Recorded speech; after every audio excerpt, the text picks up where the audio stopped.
Morning and welcome back to A Call to Transform Manila Museum Summit 2020, hosted by the Metropolitan Museum of Manila and the National Commission for Culture and the Arts, in collaboration with the Alliance of Greater Manila Area Museums and with the support of our education partners, Museum Foundation of the Philippines and De La Salle University Publishing House. Open Day 3 of A Call to Transform Manila Museum Summit, we would like to welcome Mr. Victorino Manalo, Executive Director of the National Archives of the Philippines and member of the Board of Commissioners of the National Commission for Culture and the Arts.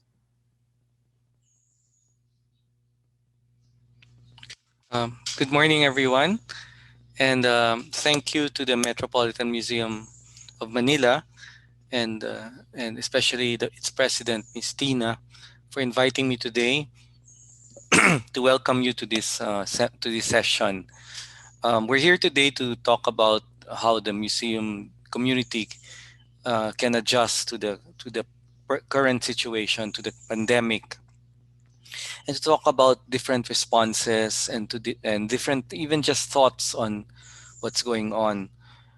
Um, we in the national, I'm the director of the National Archives, and we in the National Archives, in a way, have been doing efforts, have been doing interventions that have, in a sense, prepared us for this pandemic. I'm not saying that we knew there was going to be a pandemic, but that looking back, we realized that in a way we were fortunate that we already started undertaking certain activities because it puts us in a better position for the pandemic.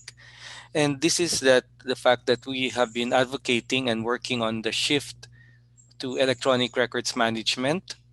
And we are now in the final stages of crafting the electronic records management policy of the Philippines for the Philippine government agencies.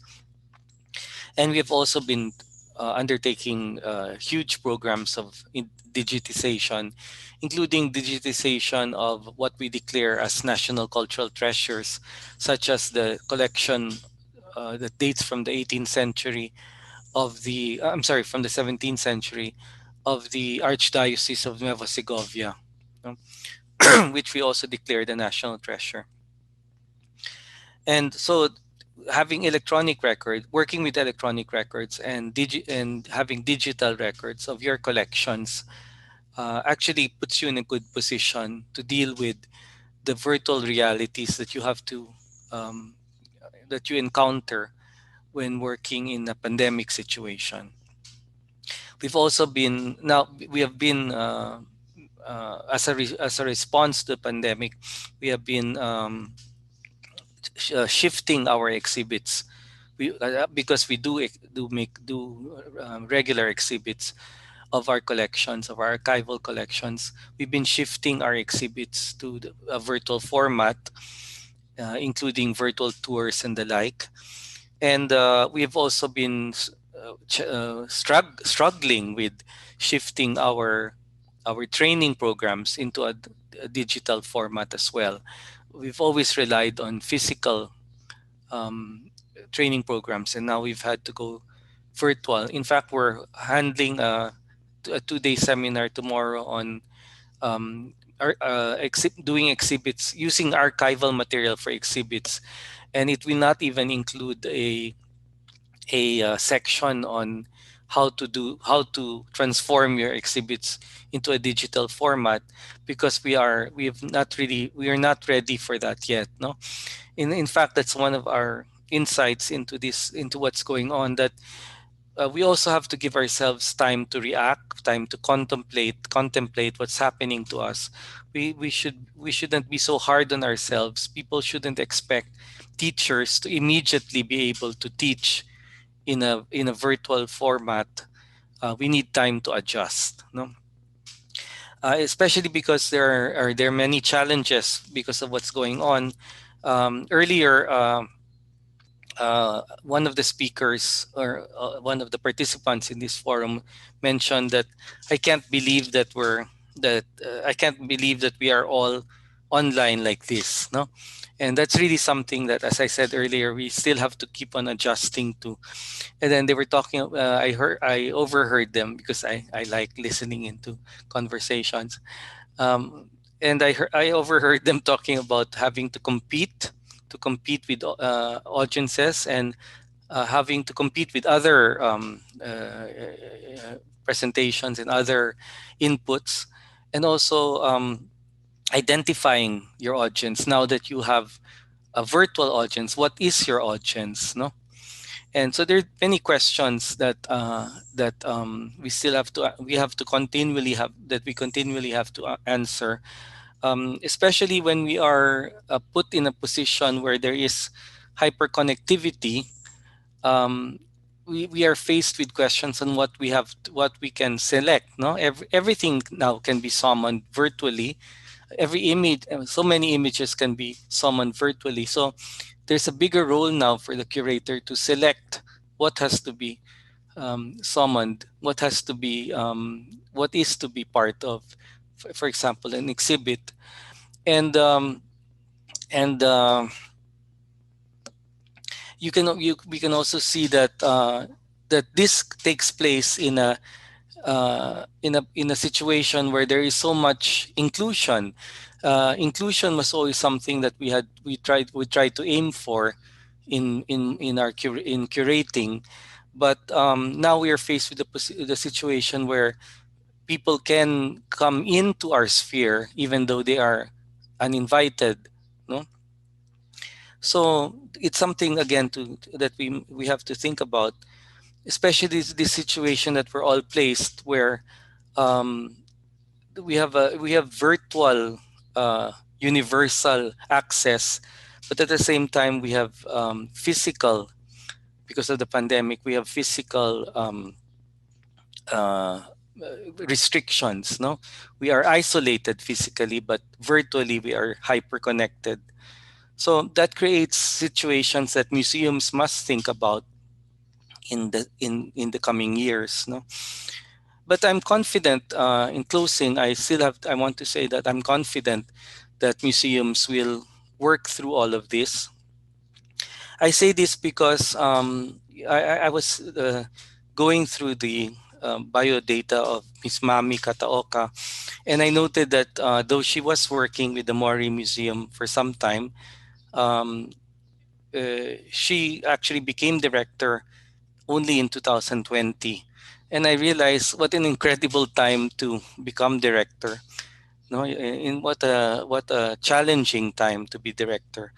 And I remember that this was also my situation when if I may say so, um, this was my situation when I became director of the the Metropolitan Museum of Manila. I became director in 2001, um, just after the events of 9/11.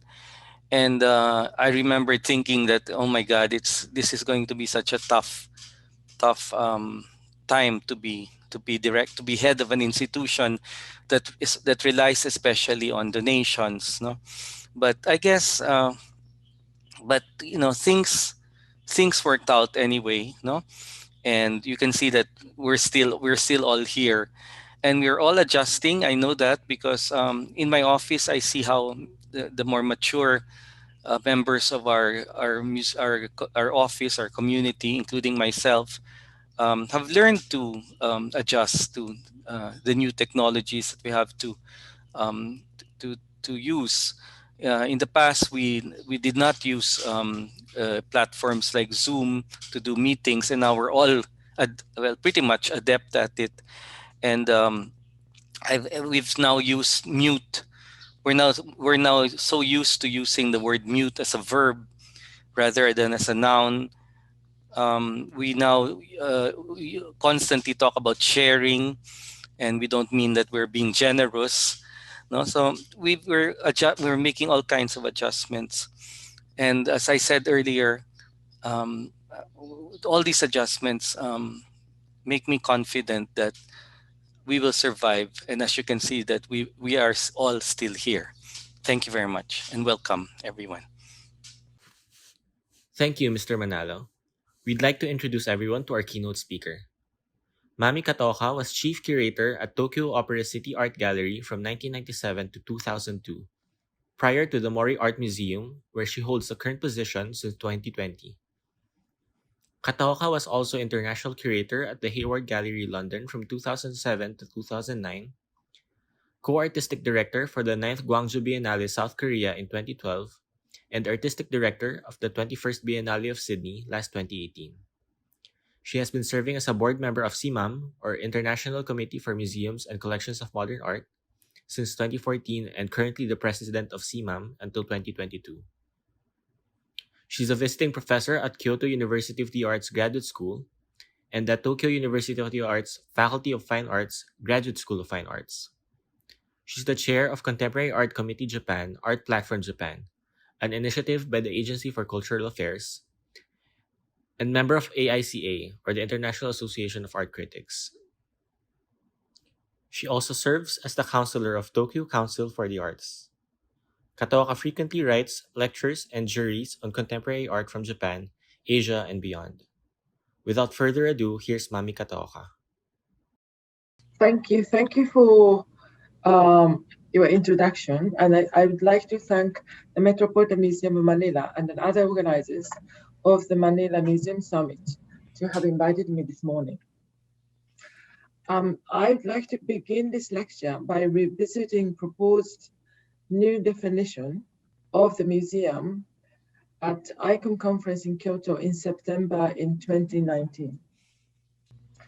Yes, this is the definition of the museum at ICOM conference in Kyoto in September 2019, which I think Eugene Tan mentioned on the day one of this summit. Because I started to think about digital program, then I ended up thinking about the real fundamental meaning and the reason for museum to be here.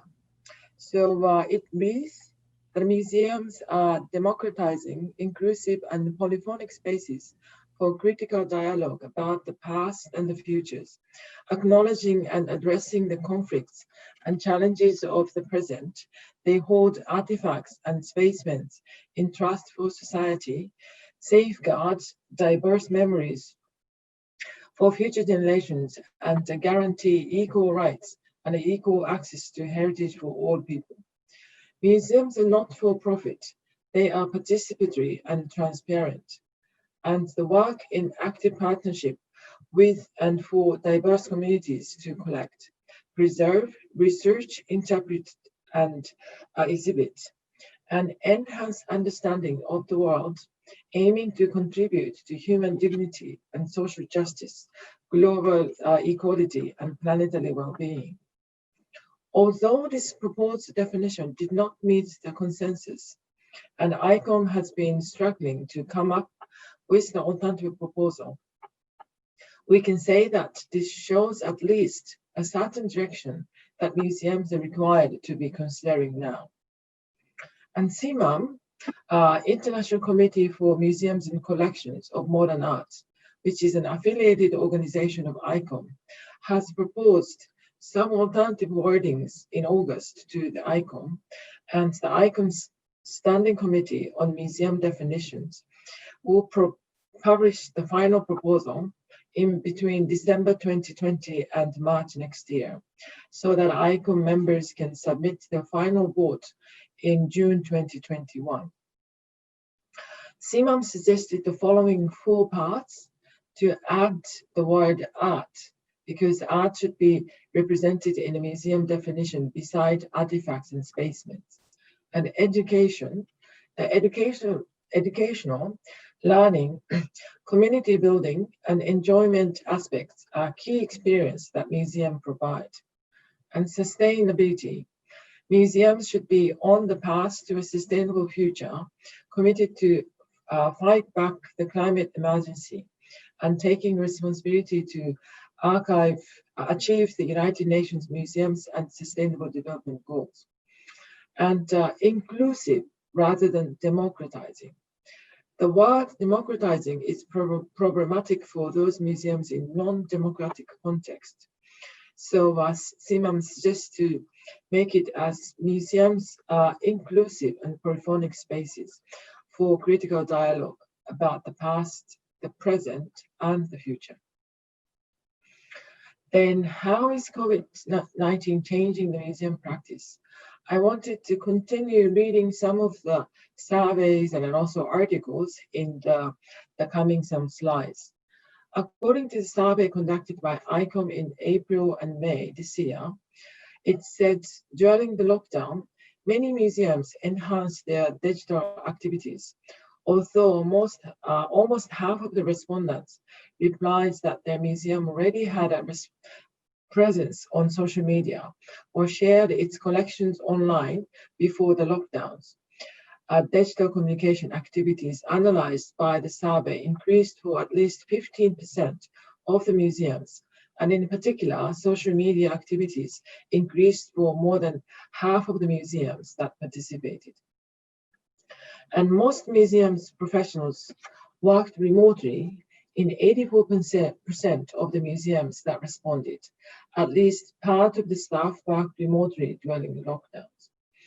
And the situation for permanent employees seems comparatively stable. Still, in 6% of cases, contracts were not renewed or terminated.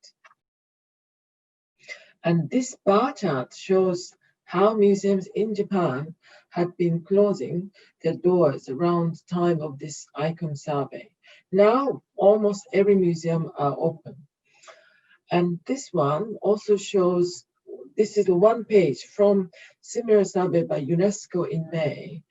And it says museums have been particularly affected by the COVID-19 pandemic. And 90% of the museums have closed their doors during the crisis. And 10% of museums may never reopen. And the museum sector reacted very rapidly in developing in online practice. And going back to the ICOM survey, I wanted to go a little bit further. They also report that the situation for freelance museum professionals is alarming. 16% of respondents said that they were temporarily laid off, and 22% did not have their contract renewed. The freelance sector is very fragile. 56% of the respondents stated that they will have to suspend the payment of their own salary as a result of crisis. And 39% said their firm will reduce staff. Similarly, almost all museums around the world will reduce their activities because of the consequences of the COVID-19 pandemic. Nearly 1/3 of them will reduce staff, and more than 1/10 may be forced to close permanently.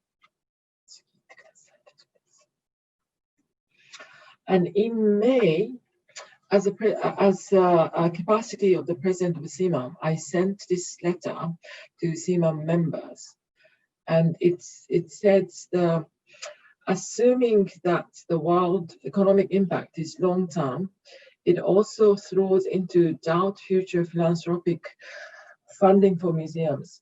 Even when we reopen our doors, social distancing and limited visitor numbers will undermine museum business models dependent on revenue from paid entry. This will be especially dramatic for those models that rely heavily on blockbuster exhibitions. As a consequence, we will have to reconsider what had been the norm of exhibition making, such as shipping of large consignments of heavily insured artworks, courier travel, large-scale exhibition design, among others. International travel restrictions will make it particularly difficult for modern and contemporary museums to invite artists to travel from all around the world, which will mean the loss of a vital source of energy for the institution and its public. Another challenge for museums is the rapid development and needs of online programs. A number of museums around the world have launched digital programs during these closures. As social distancing and travel restrictions are set to continue, and people will have to spend yet more time at home, even after museums resume their activities, this online realm will remain an important parallel with the real experience. However, since not every museum is equipped with enough financial human resources to further develop online initiatives, the significant investment needed to develop and maintain digital channels might not be financially supported. And let's look at the American situation. Then according to the survey by the American Alliance of the Museum in July, the survey results document extreme financial distress in museum field.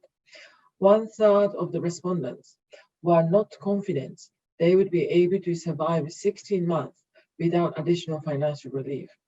And 16% felt their organization was significant risk of permanent closure.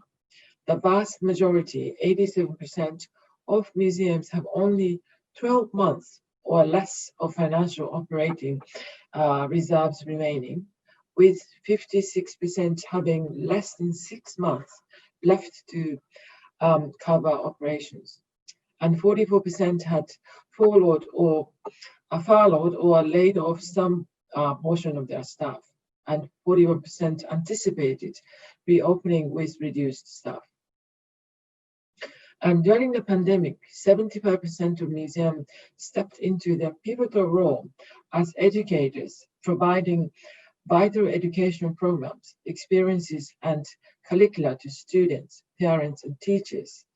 However, 2/3 of directors predicted cuts in education, programming, or other public services due to the significant budget cuts.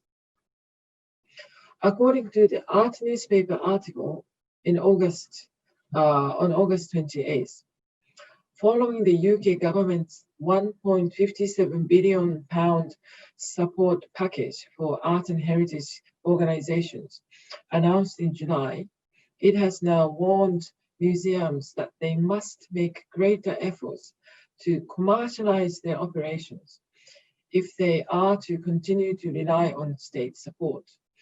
In a letter leaked to the Art newspaper, the Culture Secretary Oliver Dowden has urged museum directors to take a commercially minded an approach as possible, pursuing every opportunity to maximize alternative sources of income. If they don't, he warns, I will not be in a position to make a case for any further financial support for the sector.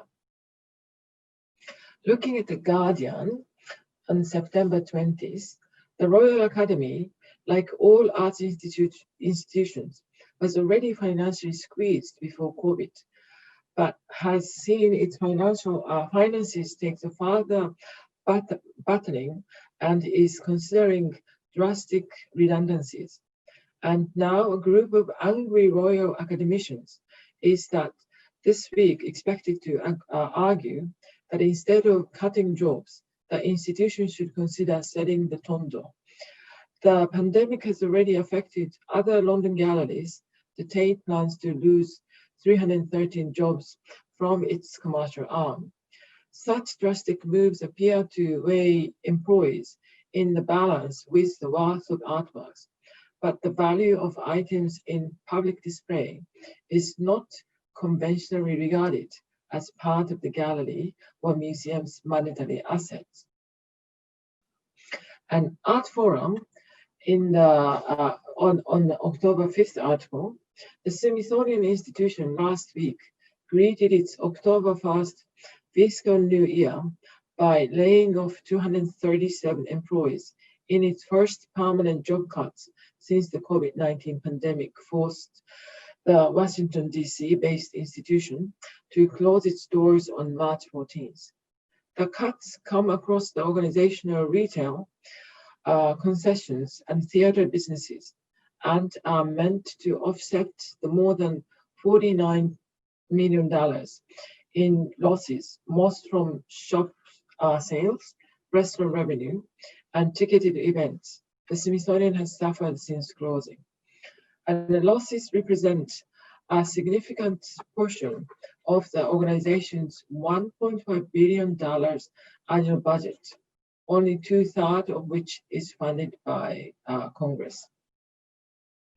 And in October, the Washington Post reported with the headline, Coronavirus Shutdowns and Charges of White Supremacy. American art museums are in crisis.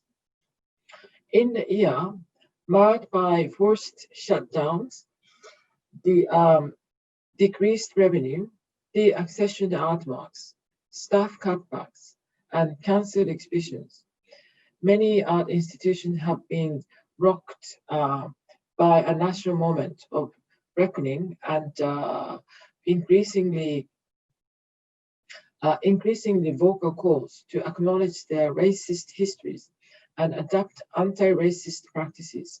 Some activities have been suggested completely dismantling, activists have even suggested completely dismantling museums, echoing demands to defund or abolish the police. Controversies seems to erupt almost weekly, and the criticism comes from multiple points of view. Museums are being challenged to diversify their collections, and many are finding it difficult to tightrope to walk.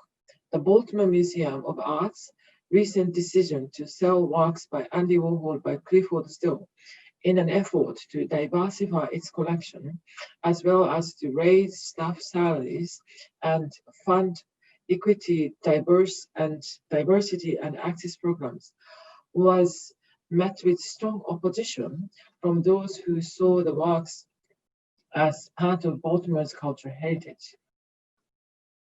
So just to wrap up, and then after all, if we try to have an overview of this, how COVID-19 is challenging the museum sector, most of the museums around the world had temporarily closed the museum, and soon after closure, some of the museums, most probably more in the US museum model, started to announce staff layoff and furloughs.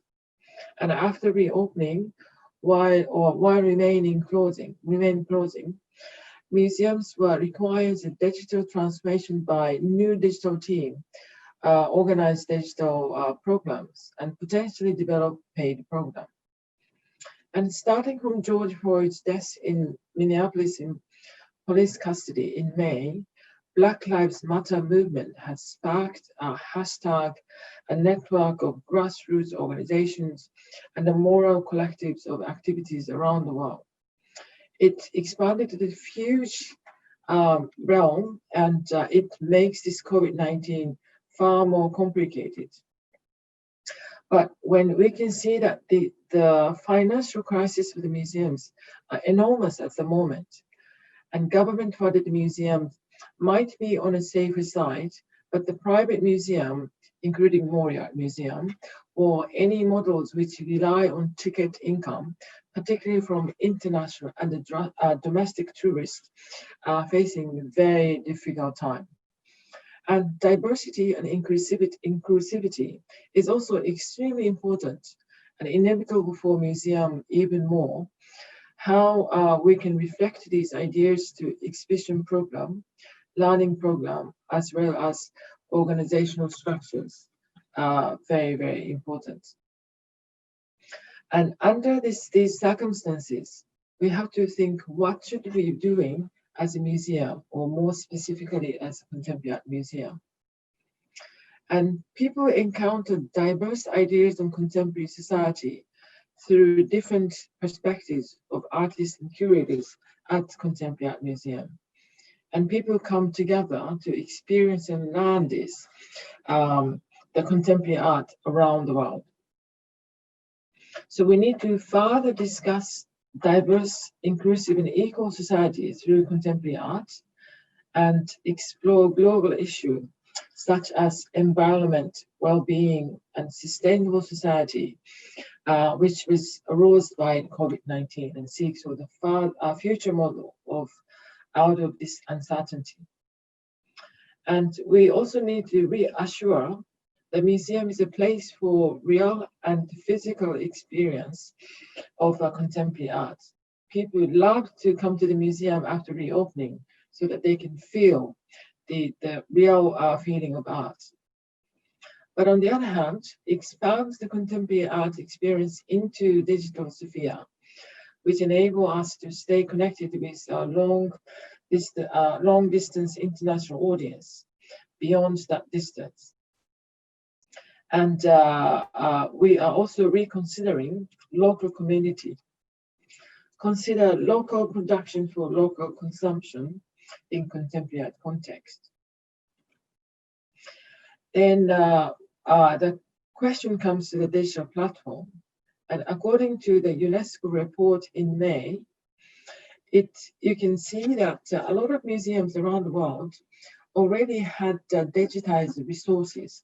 So distribution of digital response types shows this blue part is a major part that what they are using. But looking at Asia and Pacific, we are doing quite a bit of online exhibitions, and then also social media have been very important tool for us in Asia and Pacific, but also in Europe. So I made this chart to sort of organize the inside of my brain, and looking at real experience, which is a physical, immersive, and real experience of contemporary art, which is very intimate. So you can look exhibition on site and experience live performance, and talks and discussion are also live. So you can use our five senses, and we can feel the scale value and materiality of the works are also quite significant. But most of the time, these are one-time experience. But on the other hand, when we look at the digital experience, although there is a distance, and artistic experience is also from a distance, but it enables us to have a deep learning of context and backgrounds, because we can experience this multiple times and multiple places. So international organizations like CIMAM also had to make digital transformation. And our organization is based on membership program with 600 contemporary art museums professionals from 86 countries.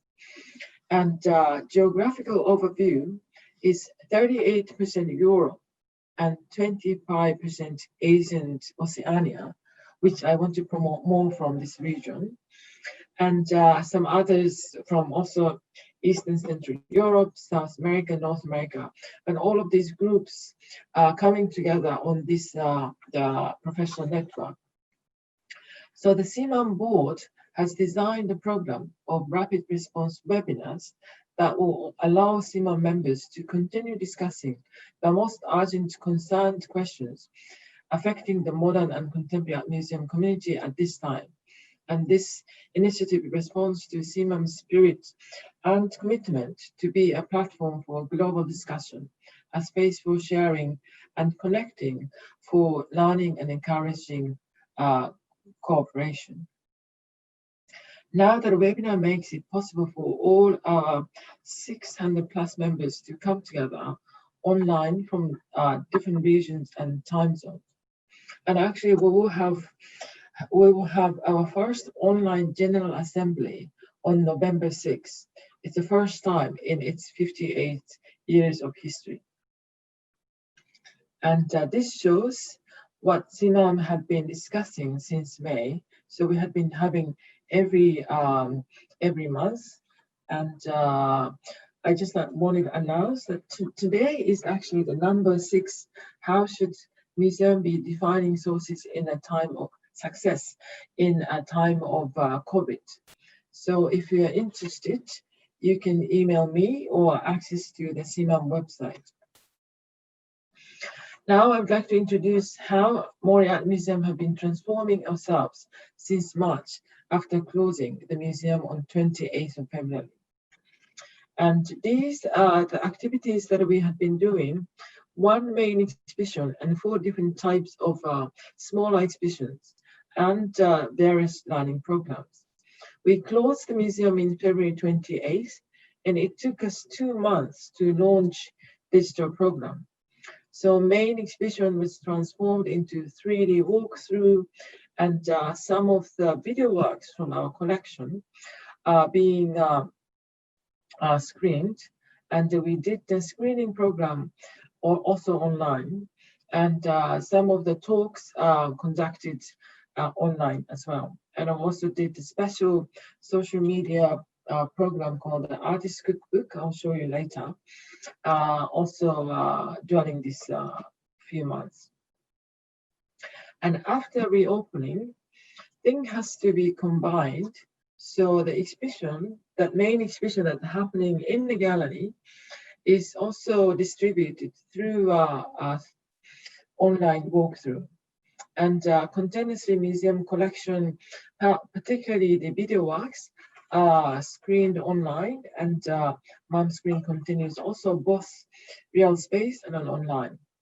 And major change is particularly learning program, because we couldn't really gather people in the museum.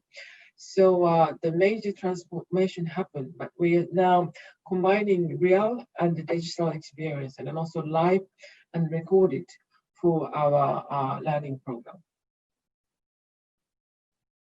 And this is how it looked in the first few months on the left-hand side. And then now we have a proper page in our website. And this is how it looks when you enter a 3D walkthrough of Arts and Future exhibition. And this is the screening program. And we also open up a lot of archives that we had from our learning programs and then also community programs. So a number of talks and discussions have been open online now. And this is how we did with YouTube, 18 minutes of exhibition that we are showing now. Stars, 6 contemporary artists from Japan to the world. And we also did Instagram Live 4 times. One is the English, the other is the Japanese. And yeah, this is the my favorite project, Artist Cookbook, which we did during the lockdown. So I started with my lotus cooking called Kusama Lotus. Then I invited the 23 artist friends to send me pictures and also recipes and see what they are cooking during the lockdown and what they're thinking. So all these beautiful images and recipes are collected throughout the world. And we ended on July 31st, but you can still see it on Facebook. And from Philippines, Ringo Bunuan sent me arrozo caldo. And this was one of the most popular recipe among these 24 recipes. And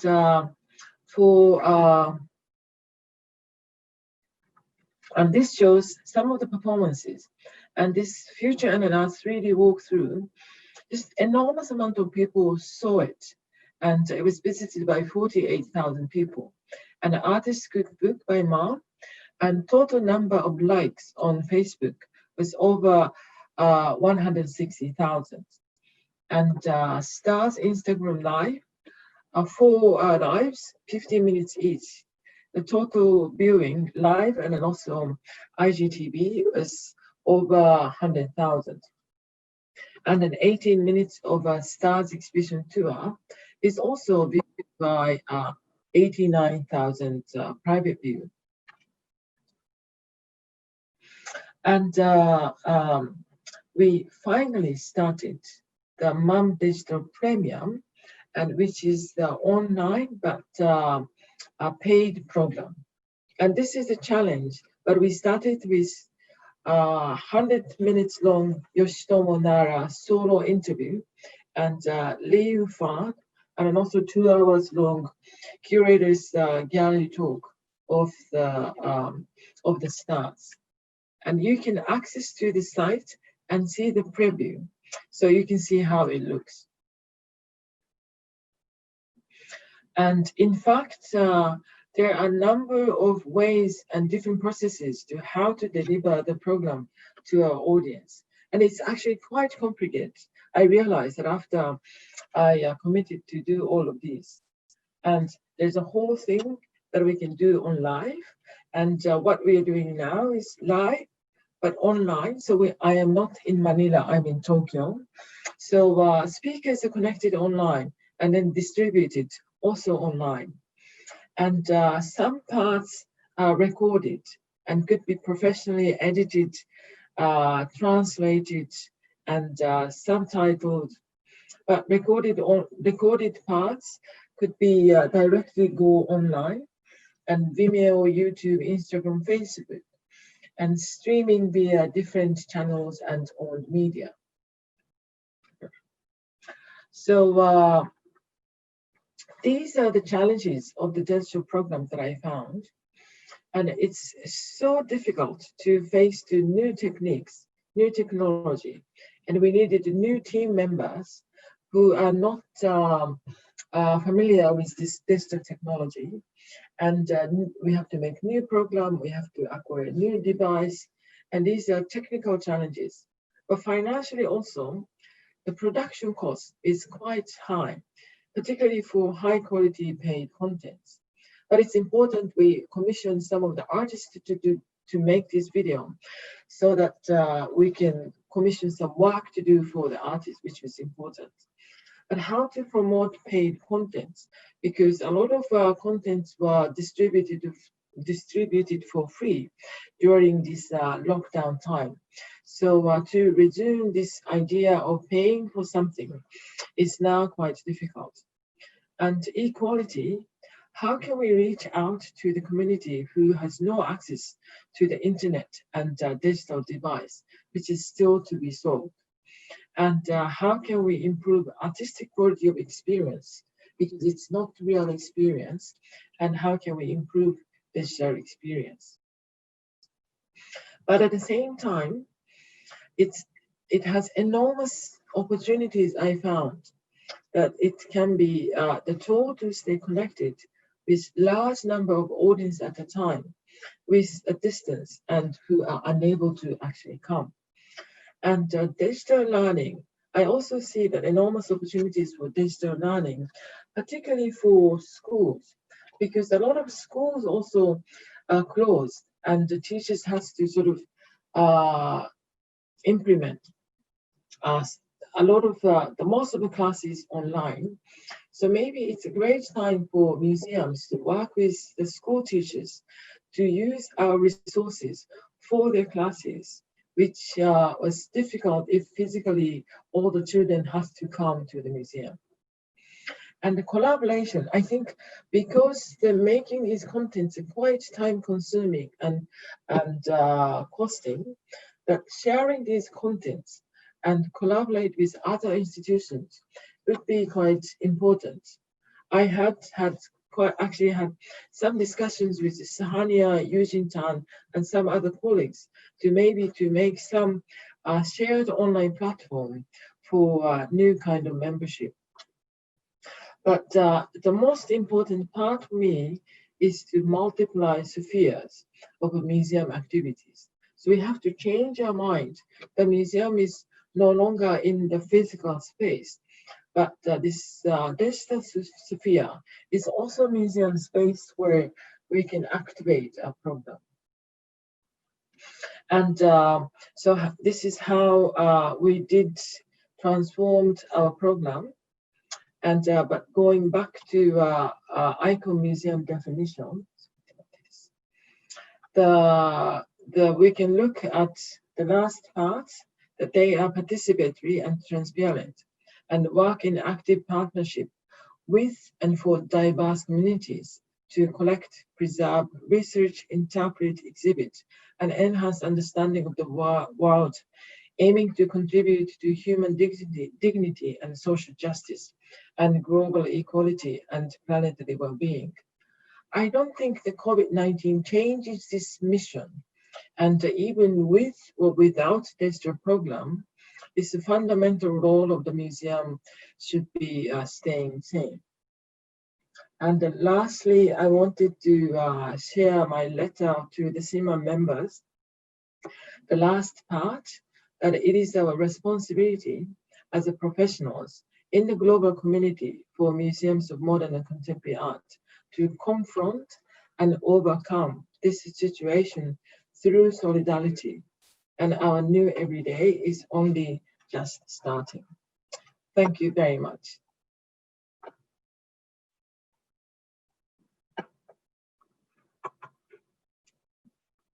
Thank you very much, Ms. Mami Kataoka. Thank you for your keynote address. And I took note of I found it very interesting, your initiative to do a presentation on the recipes or the food that cultural workers and artists were uh, were cooking during lockdowns or quarantine. No, and now we proceed. We proceed to introduce the introduction of our moderator. Our moderator today for the next session is Miss Jeannie Javelosa. Miss Javelosa is an artist and a writer, but she has also been engaged in cultural work and cultural management. One of her earliest stints was with the Coordinating Center for the Visual Arts of the CCP. And then she undertook a number of projects, very important projects for the NCCA and for other agencies. At one point, she was coordinating the exhibits in Paris, um, and she was also doing a lot of training or cultural education work with the NCCA, especially with their Institute for Cultural Education. No? Then her latest position now is she is the director of the Yuchengco Museum. Please welcome Miss Jeannie Javelosa. Thank you very much, Ina Manalo, and good morning to everybody. Good morning, Mami. I have the pleasure to discuss with you a wonderful and very thorough presentation. Thank you for giving us a global approach and a look where you highlight challenges that are truly, in your words, alarming. And I'd like to just also say that the issue of institutional formats and structures versus that of our people, which includes all our stakeholders, our artists, as well as all our HR professionals, the HR resources and our museum freelancers, is what you say really alarming. And even as we discuss all these challenges, the continuation, I believe, would be about the idea of sustainability. You mentioned that earlier. And sustainability on a financial level as initial and crucial. You've highlighted that on a global perspective, but also, I believe, even how creative we are in trying to pivot during COVID, we will be faced with the issue of resources on a financial level to be able to continue hiring our people and including the stakeholders creating programs and to be able to make sure that the museum is sustainable. So the first question that we have right now, I'd like to just highlight here that has been put in the floor is that how does the ever-changing goals of museums during the time of COVID, meaning that of pursuing commercialization for financial stability, for example, selling artworks or trying to commercialize webinars, how can this be tempered against ICOM's definition of a museum being nonprofit and holding its collection in trust for future generation rather than selling it? That would be the first question, please. I think it's a very good question, and that is the point of challenge exactly. And but I think every region has a different context and a different museum model. So I think we all need to seek for the best balancing point. And it's not about black or white, but we need to find the perfect position, but which could be fluid. So we have to be flexible enough to be able to adapt the situation and whatever the best scenario that we can write for ourselves. For instance, looking at the Tate, particularly Tate Modern, they have to earn 70% of their budget from their own from income. And particularly those large museums, which had probably 60% tourists and international tourists. And so the large scale business is quite influenced by this COVID. And probably similar to Mori, that we had probably more or less 30% of international audience and 20% of regional audience. So we are still missing half of the audience that we used to have. And so we are struggling by making this digital premium, and then also not selling the collection, but making museum shops active. But it doesn't mean that once you sell something like a museum shop or a digital program, it doesn't mean that you are out of non-profit. That non-profit is not meaning that you don't sell anything, but you have to bring your benefits into your own activity. And yeah, so I think there are many ways of doing it, but I see that conflict and the tension between these two different directions of the ideas.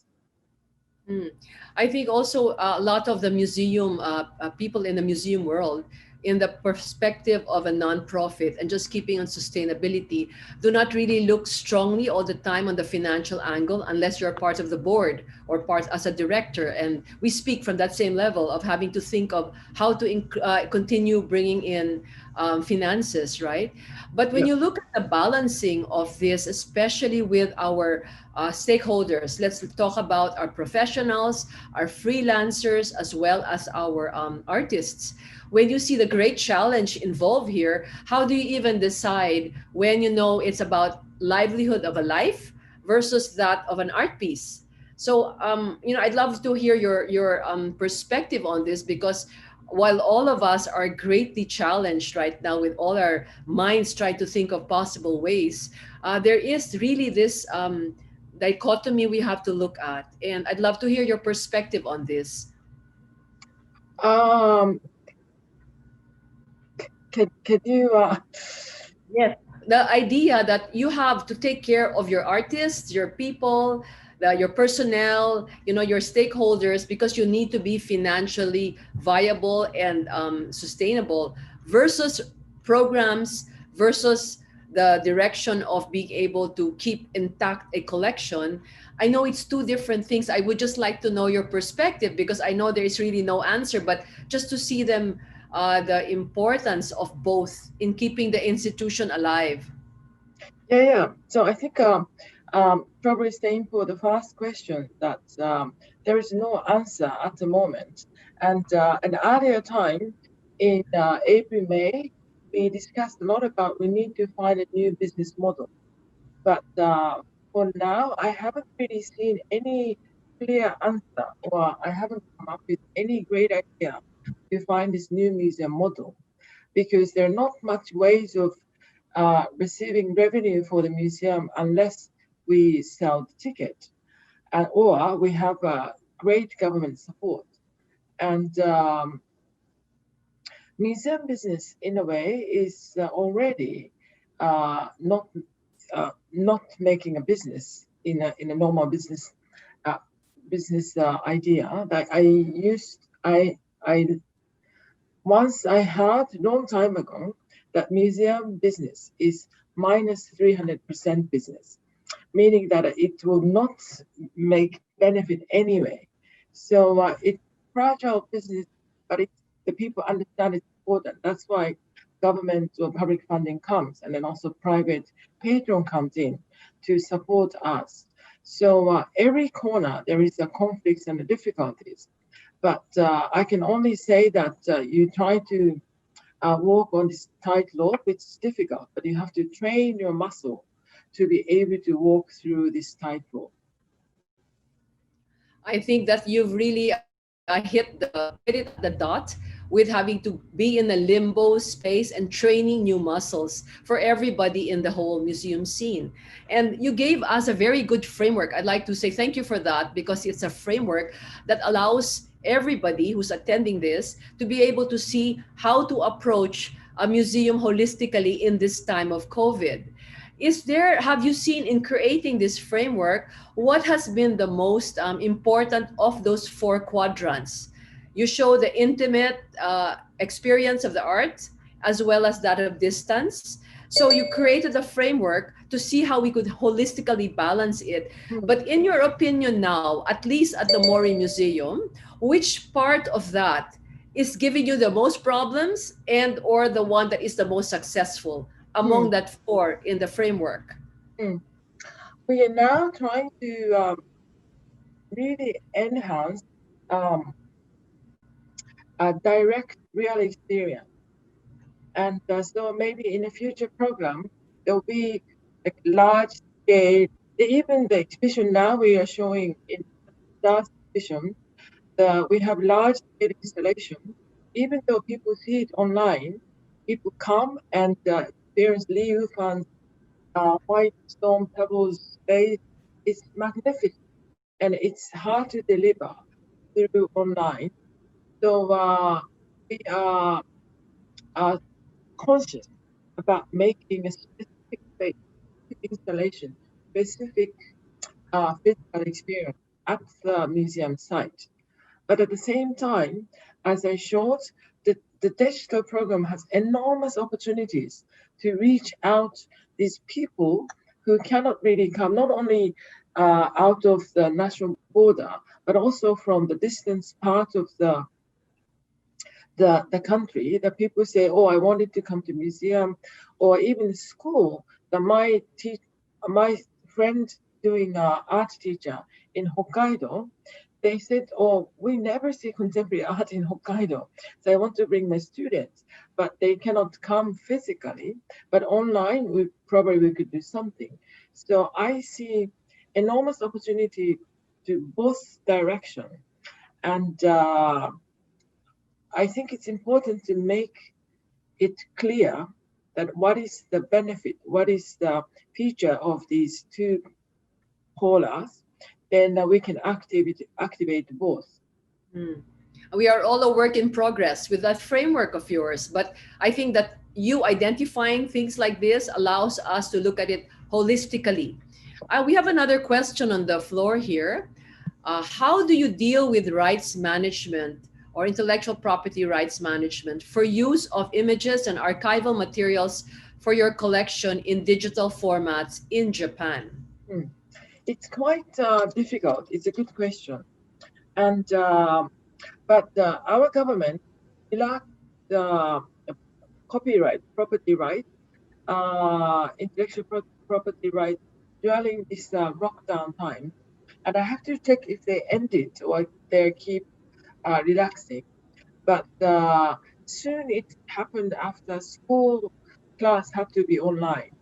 Then the government had to relax that restriction a little bit.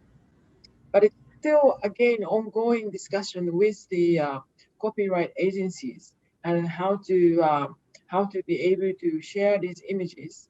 And it's still ongoing discussion. Even that, I believe, might have to morph and change, no? Even the copyright laws now for the digital use of images may have to change. And then also sound right is too.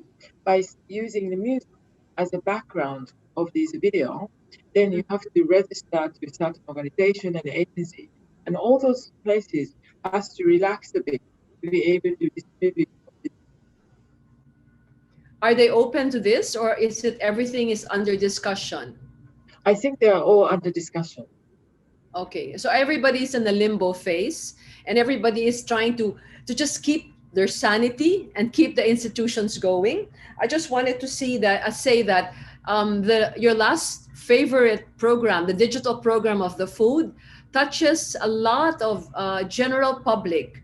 So how was the reaction of that, especially when it's not about contemporary art, right? It's more like a cook show and a share show of our artists. How was the reaction?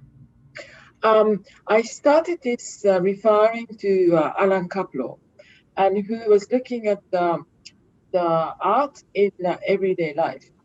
So referring to Alan Kaplo, he said the art is my kind of art is not like a property to be able to give it to my the children generation, but it's more like a changing season or a recipe that changing every time by received by different people.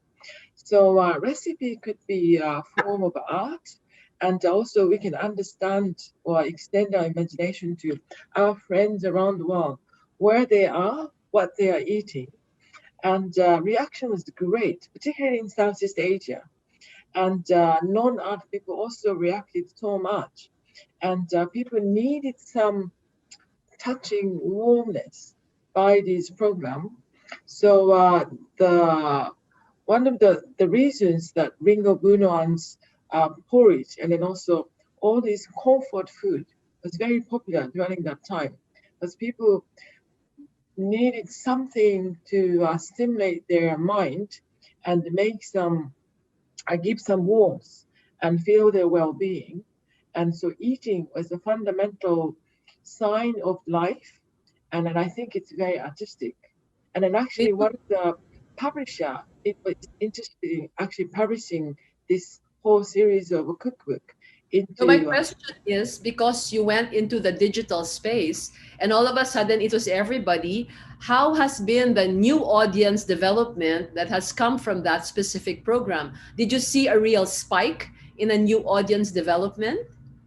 it was just incredible number of reacted. So once the border opened, I hope those people from Southeast Asia will come to activate the museum. So it's like a planting some seed. Okay. I mean, everybody I think is connected to food. That's why I had to ask that, because I thought it was a great digital program. Well, then we have a last question here, as we have a time that we have to look at. Here's the last question. I would like to know, what is your advice at how best the curatorial practice might evolve to reflect the current situation, and what its role might be post-COVID in terms of collaboration with community-based artists?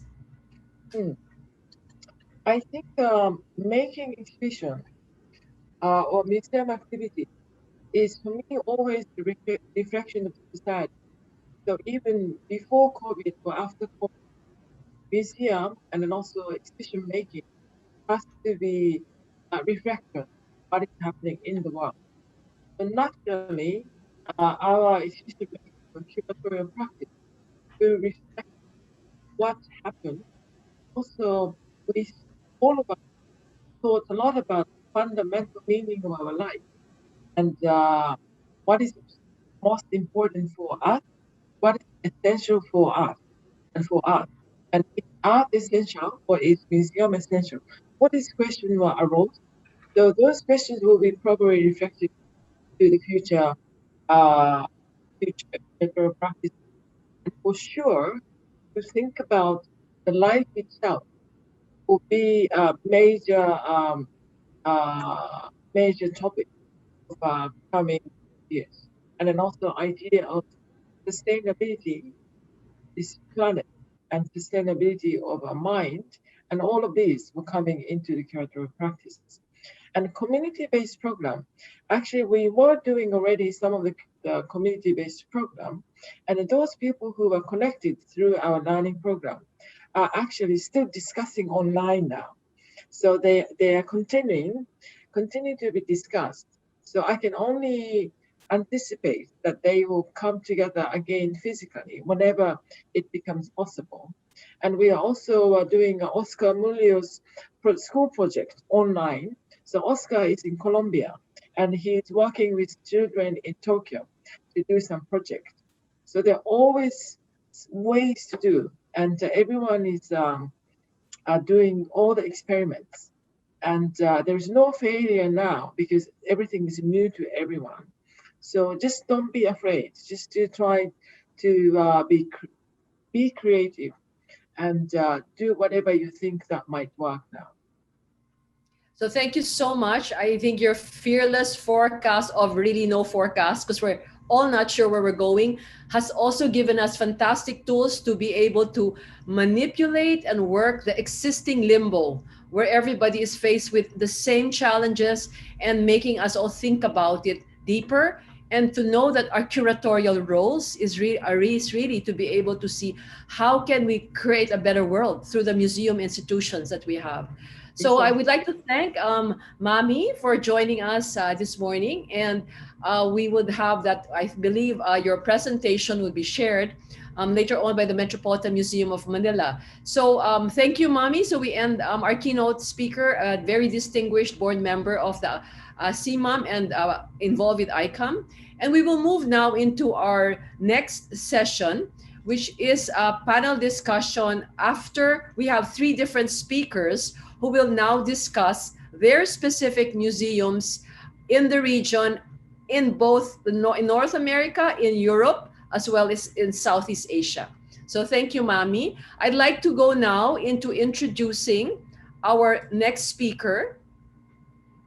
We'll start off with Southeast Asia, closest to us here in the Philippines. And I'm very happy to present the director of the Museum MACAN, Aaron Cito, who has had a vast experience of working to advance the goals of contemporary arts organizations and curating significant exhibitions of artists from the Asia and Pacific regions. Cito was formerly curatorial manager of Asian and Pacific art at the Queensland Art Gallery, the Gallery of Modern Art in Brisbane, Australia, where he led a curatorial team at the 8th Asia Pacific Triennale of Contemporary Art in 2015. For 8 years prior, he was the director of Sydney's groundbreaking 4A Center for Contemporary Asian Art.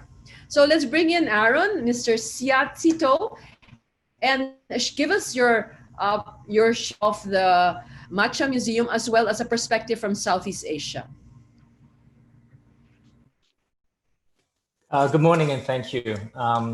It's really great to be here. And firstly, I'd like to thank the Metropolitan Museum of Manila and the National Commission for Culture and the Arts for the invitation to speak and present to you today.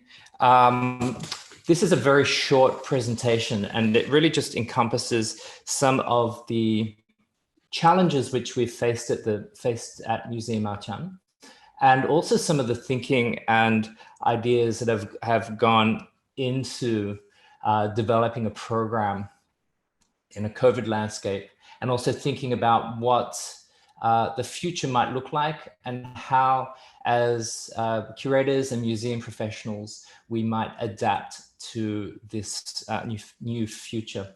It also talks a little bit about, through our activities, we've become quite aware of actually what the role of artists and the role of cultural institutions are within society, and therefore we've become quite sensitive to issues of access and lots of the social and economic contexts in which our audiences are really define how our audiences engage with us as a museum. Okay, so just to give a little bit of context, who are we and where are we? So Museum MACAN is the Museum of Modern and Contemporary Art in Nusantara. We're based in Jakarta in Indonesia. Jakarta itself has about 10.5 million citizens.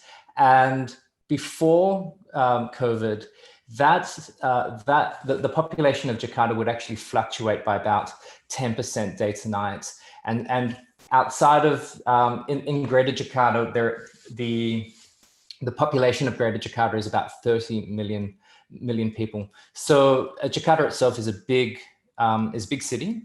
And our most recent statistic, I think this is a statistic from yesterday, about 102,000 COVID infections as of yesterday. The museum is a very new museum. We were only established in 3 years ago in 2017. And so lots of the challenges which we have faced over the last 9 months since March have really needs to be put into the context of us being a very young, very, very young institution. One of the things that I've discussed with other colleagues is that perhaps in many ways, the fact that we are a young institution and the fact that we have had to go through many processes of planning over our recent past has put us in a situation where we're more flexible. We're actually quite flexible, and I think that we're quite agile with respect to many of the challenges that are going on right now. The museum, we're based in West Jakarta, so we're based in what is more of an industrial part of the city. And we have been closed since March of this year, following the directions of both the national and also the local government. One of the things that we have done, like as Mami was saying, but almost all of our programs have now shifted to online. And in order to move to the online space, we've had to really think very carefully about what that actually means in the local situation.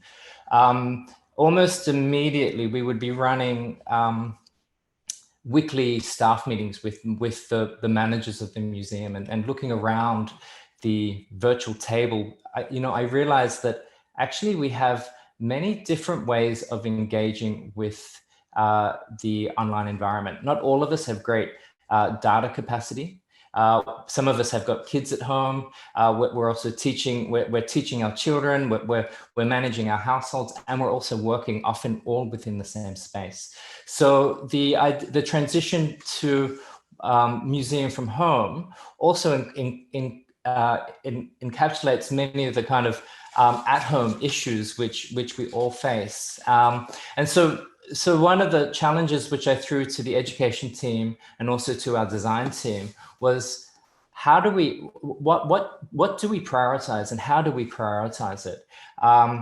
Keeping in mind that there are all of these equity issues that we became aware of. Was it the best idea for us to simply create new content in a situation where people didn't always have access to stable internet? So what we decided to do was to move all of our education programs online, to firstly not create anything new, but to review everything that we had done since 2017. In many cases, we had to reformat. We understood that if there were activities for children or activities for teachers, we needed to deliver it in a way which was friendly to them. So the design team stripped out a lot of the complexity of color and reduced things to black and white, so that if you were at home and you did have a printer, it was going to be easier for you to manage and to print. To give a little bit of a context, when we are open to the public, our children, our education department, our education programs is one of the really big flagship programs of the museum. It accounts for anywhere up to about 30 to 35% of our audiences. In our first year of operating, we attracted around 90 to 100,000 children and students. We were directly working with over 200 local schools. And so the education program was really the backbone, also because the museum's philosophy around art education. Art education is kind of one of the cornerstones of the museum's development.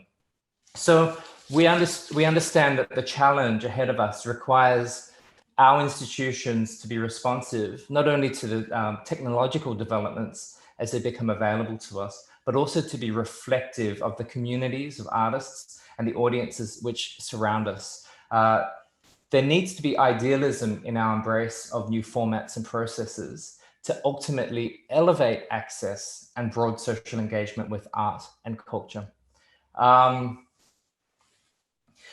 So I'm just going to give a little bit of a background as to some of the channels that we've used. We use social media quite a lot, considering that around 70 million, there are about 70 million Instagram users in Indonesia.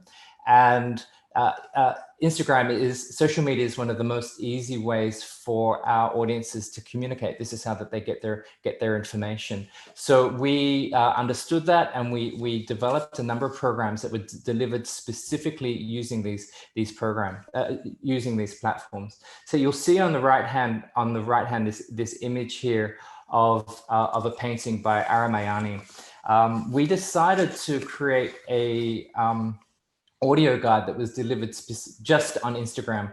We stripped away any video because we understood that this was also going to chew into people's data, and we utilized the Instagram platform to talk about one of the really important works within the museum's collections. We've had so far about 23,500 views of that particular work, listening to one of the curators explain and to discuss the importance of this particular painting. In terms of audiences, that's a pretty extraordinary situation that 23,000 people are engaging with a work of art. And that's also one of the things that we see as being a big positive about the online space, is that we are able to engage much more broadly and much wider than we would normally be able to do within the confines of a physical experience only. We also utilize Spotify. We run a program called MACAN A to Z, which is a very short hour program where we have experts outside of the museum talking about issues about art. And again, we've had over 6,500 downloads of our programs. Keep in mind that because the museum is new, it's not the experience, also the experience of going to museums and also talking about art is also new within the Indonesian context.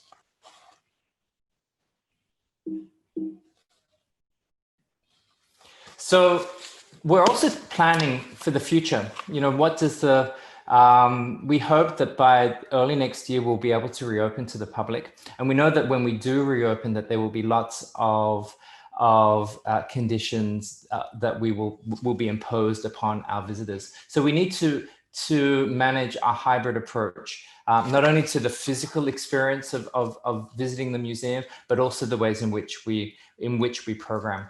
And I mean, I think it's quite clear. We have the hybrid approach includes a mix of the virtual and also the physical, but we underline it with an understanding of what the social and economic context is, not just for the museum, but also for the context of our audience. And I've already discussed a little bit about this in terms of our awareness of data capacity, for instance.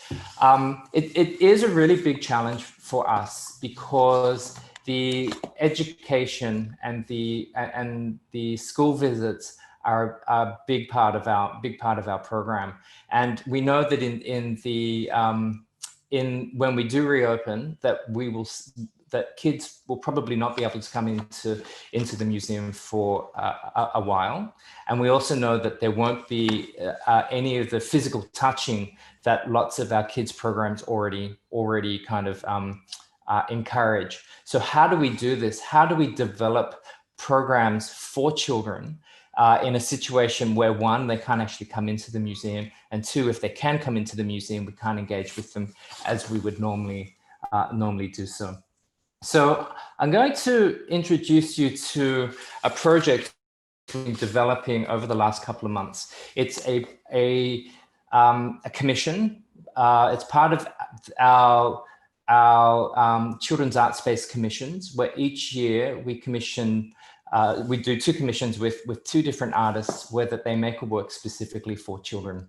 So we were supposed to have launched this project with the Balinese painter Chitra Sasmita earlier in the year, and it just was not possible. And so since we've been closed and in lockdown, the education team and also the artists have had to completely reimagine what a commission for kids looks like. I'm going to just play, and what it requires is lots of thinking and also partnerships. Partnerships will be part of the really important mix of the delivery of programs. And so we not only do we have our partner, the UOB Bank, but we've also been working with local technology companies in order to work with us and also to work with the artists to develop new approaches.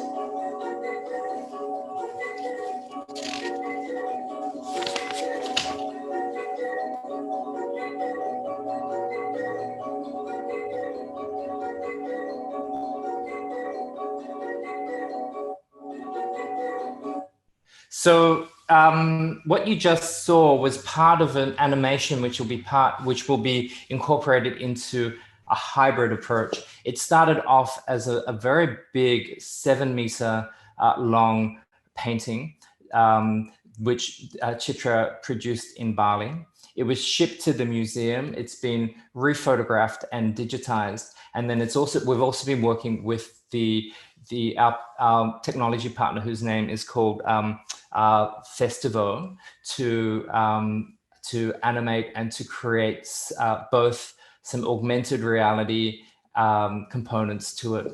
So our hybrid approach means not just the museum, but how do we integrate these types of children's projects into public spaces? It was an idea that we had in the past, but I think that the pandemic has really helped us to refine this approach.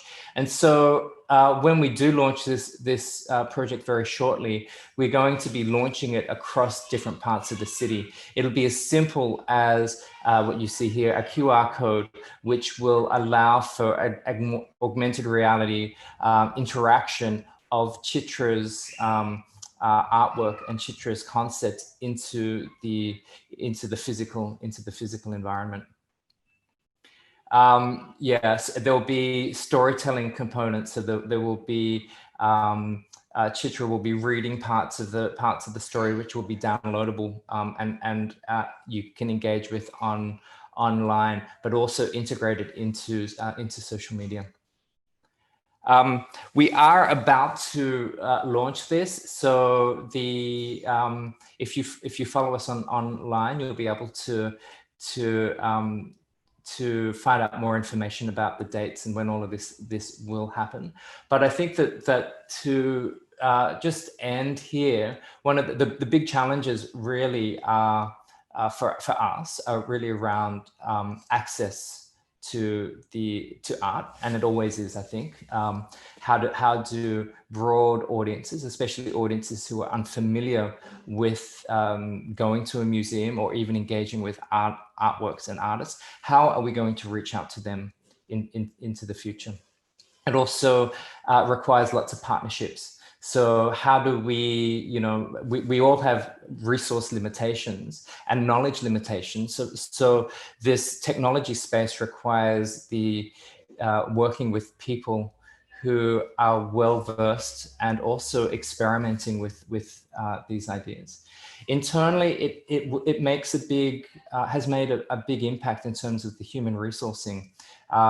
Very quickly, teams have had to rethink projects, and we've had to identify skill shortages or where skills actually do lie within the organization to accommodate for new processes and new thinking. So therefore, I think that there is a great positive in looking at the digital environment, but I think that there is also reality in that one, not everyone has access to it, and secondly, it requires reorganization and rethinking within the institution itself to make many of these things happen. And I'll leave it there. Thank you. Thank you very much, Aaron. And wait a minute. Okay. I'd like to, we'll bring you back later during the panel. And for now, I'd like to introduce our next speaker. We're going over to North America, to a venerable institution, the MoMA, which is basically the archive side of MoMA. Our next speaker is Elizabeth Thomas. She's the assistant archivist at the Museum of Modern Art Archives at MoMA in New York, where she's worked for over 10 years. As member of the museum archives, library, and research collection, part of a team, she assists with reference activities, including managing incoming research requests from scholars, professors, curators, and the MoMA staff, cataloging archives and library materials for the museum's internal collection management system, writing blog posts and essays about the archive's activities for museum publications, and managing ALRC loans, both to MoMA internal exhibitions and to museums and galleries around the world. So here is Elizabeth to give us her experience with the pandemic and at the MoMA archives. Hello, can you all see me, hear me? See my slides? Excellent. As you so wonderfully explained, my name is Elizabeth Thomas. I'm assistant archivist in the Department of Archives, Library, and Research Collections in the Museum of Modern Art in New York. I'm really thrilled to be here, such as it is right now, but it's almost 11 p.m. So just, I'm in a slightly different headspace perhaps, but it's really, really wonderful to be in this community. So today I'm going to give you a little overview of our department and then explain how we've adjusted our operations in response to the pandemic and a little review of how we plan to move forward. So when the Museum of Modern Art opened its doors in 1929, it was the first institution in New York devoted to exhibiting the work of contemporary artists. The founding trustees were issued a charter by the University of the State of New York, the charter you see here, that designated the museum specifically as an educational institution. We in Archives, Library, and Research Collections consider our program to be an extension of the original mission to support research and learning in the field of modern contemporary art. Here you see our building, the Louis B. and Dorothy Cullman Research Center, which sits directly across the sculpture garden from the museum galleries in a way that we like to think mimics the dynamic relationship we have between the research that happens in our reading rooms and then the art that's on view on the walls. Hey, Ms. Thomas, excuse me. Can you please Yeah. share your screen?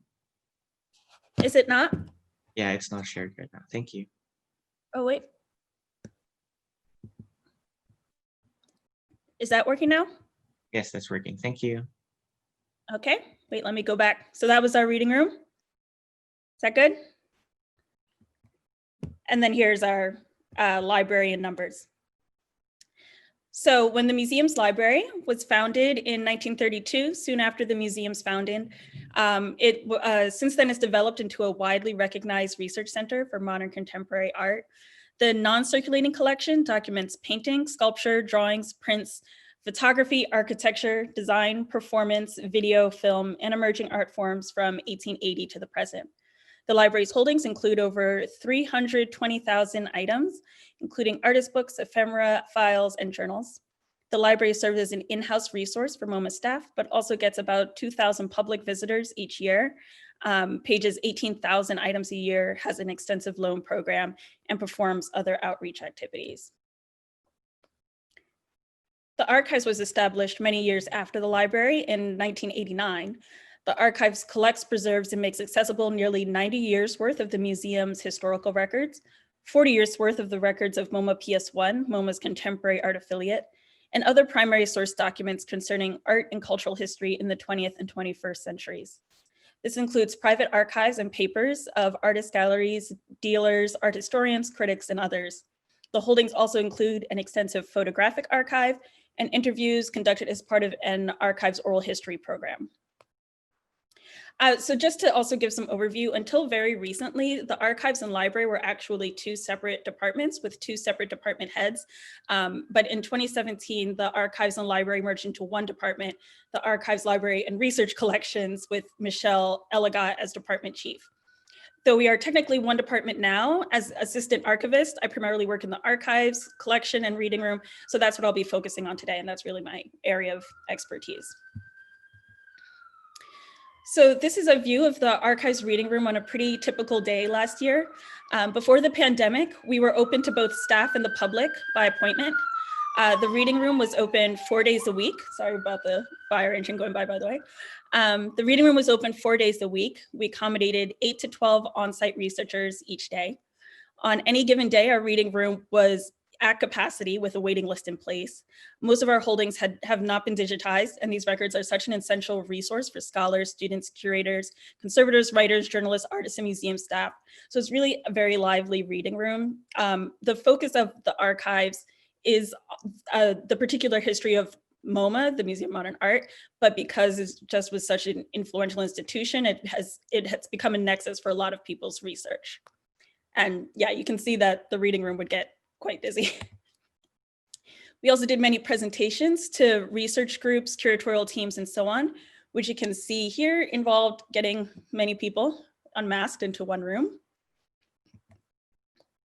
And we had visitors from around the world. This is a map of research requests the MoMA archives received in 2016. We had researchers reach out to us from 52 different countries by telephone, email, or our online form, all requesting some assistance or guidance with their research, or requesting an actual appointment in our reading room. Of course, most of the requests came from the US and then countries in Europe and then Canada. We also saw a recent increase in especially Mexico, Brazil, Japan, and Australia. One sec. So that's who contacted us. And then this is a map of who actually came to our reading room in that same year, 2016.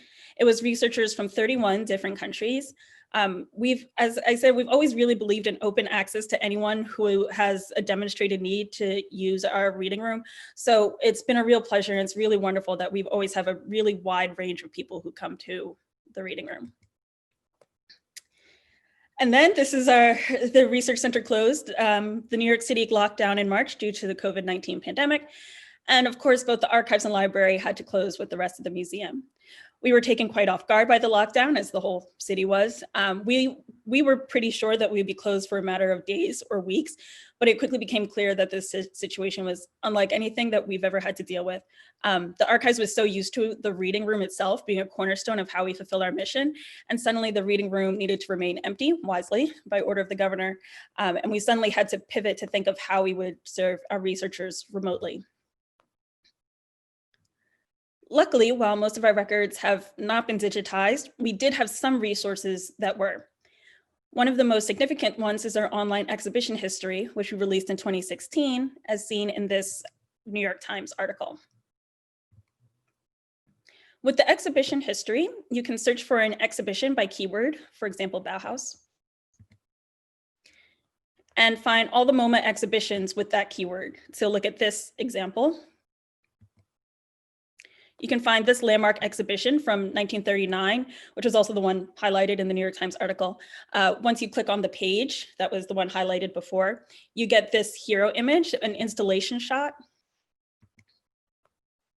And then when you scroll down, you see other digitized material, including the full scan exhibition catalog, master checklists, and relevant press releases.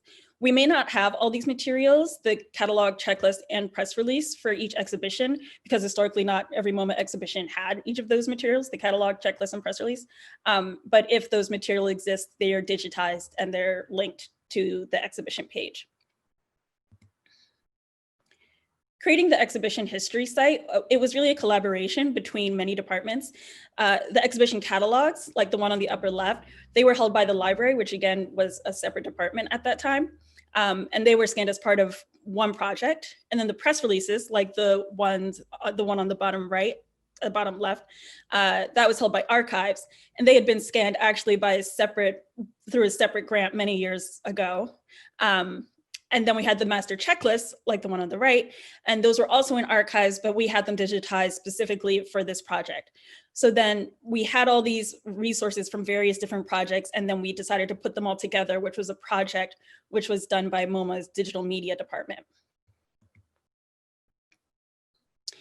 Digitizing the master checklists also allowed us to get robust data for which artists were included in each historical MoMA exhibition. So that data is listed on the exhibition pages, like you can see there.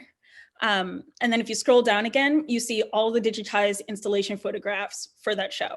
Again, we don't necessarily have official MoMA photographs for each show, but if they exist, they've been digitized and are linked on the respective page. If you click on one of the photographs, you can open it in slideshow view. And like the press releases, the installation photographs had been digitized many years ago. So again, this project was really about compiling resources from various places and making them available to researchers in a way that makes sense to the way they actually do research. Now they're not going to one page for the catalog and then one page for the checklist, and we had a different image database for the installation photographs. And so now we just realized that the way researchers do research, they'll probably looking for one exhibition, and now it's all in one place. And then this is just a little view of how how we got this information. It's all based on actual physical records that we have. So the material that's on our site is kind of pinprick digitization of a much larger collection of records. So if someone wanted to do in-depth research, they would come to the reading room when they could have, and looked in and found more information about that show. But for now that people can't come to the reading room, we're just happy that we have something online. Another resource, one moment, that we had on hand at the time of the COVID-19 shutdown was this interactive microsite that we put together called MoMA Through Time. We put this site together in 2019 when MoMA had closed for a couple of months for renovation.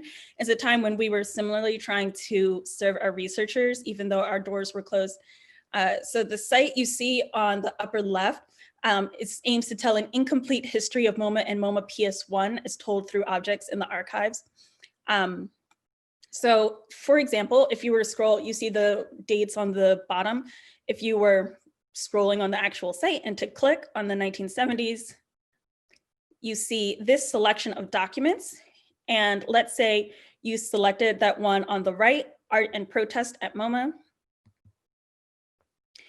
You see this digitized document from the MoMA archives, which is a flyer produced by a local artist collective in 1970 calling for free admission at MoMA.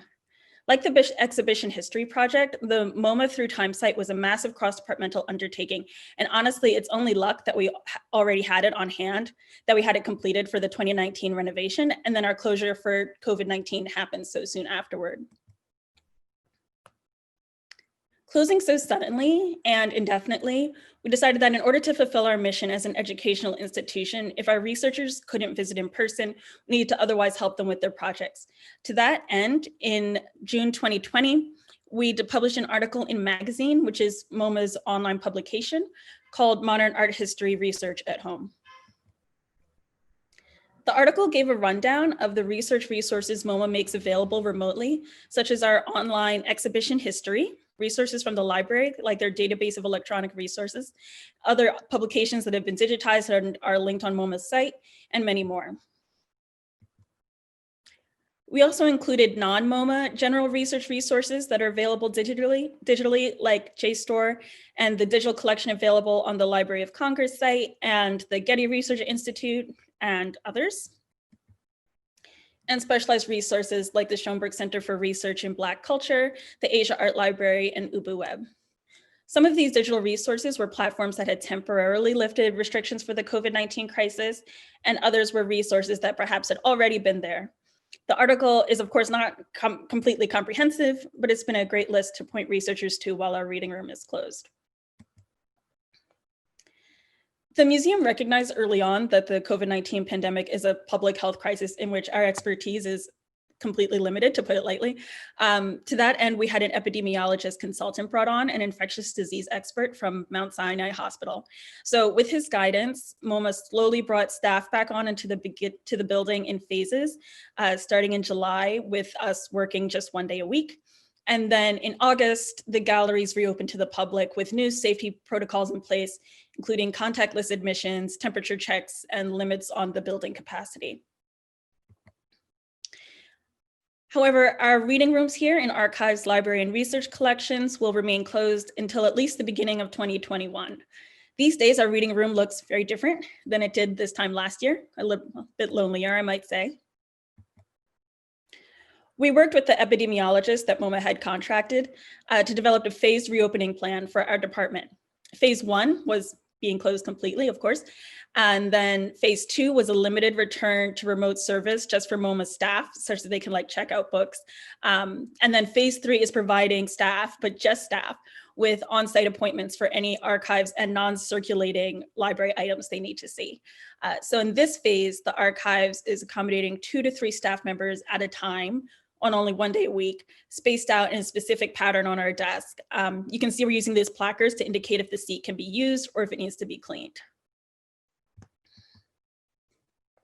And I hope it doesn't need to be said, but everyone's wearing masks at this time. And this is a view of the library. You see how the placards are spaced out, indicating where researchers could and could not sit. Again, we're not expecting to be open before 2021 at the very earliest, but we're kind of thinking ahead to plan what the space might look like when we do. Right now, we're also currently developing a scan-on-demand service. We had never wanted to do scan-on-demand before for a variety of reasons. One being that we wouldn't have wanted to fulfill requests for specific documents to avoid seeming like we're doing research for a person. So we would always want to scan the whole folder. And if we were scanning whole folders, it suddenly becomes, a huge time burden. So before, if researchers contacted us asking us for a scan, we would refer them to the graduate art history programs at New York University and Columbia University, and their students would sometimes provide remote research assistance for a fee. But given this new reality that we find ourselves in, we're trying to come up with a new system to support advanced research and help our researchers out since they can't visit in person. So after consulting with MoMA's curatorial affairs team and with our finance department and our general counsel, and then we've also talked a lot with peer institutions who offer similar services, we come up with a system that we think will work. We're still going to be scanning whole folders for the same reason before, that we don't want to be scanning just one document.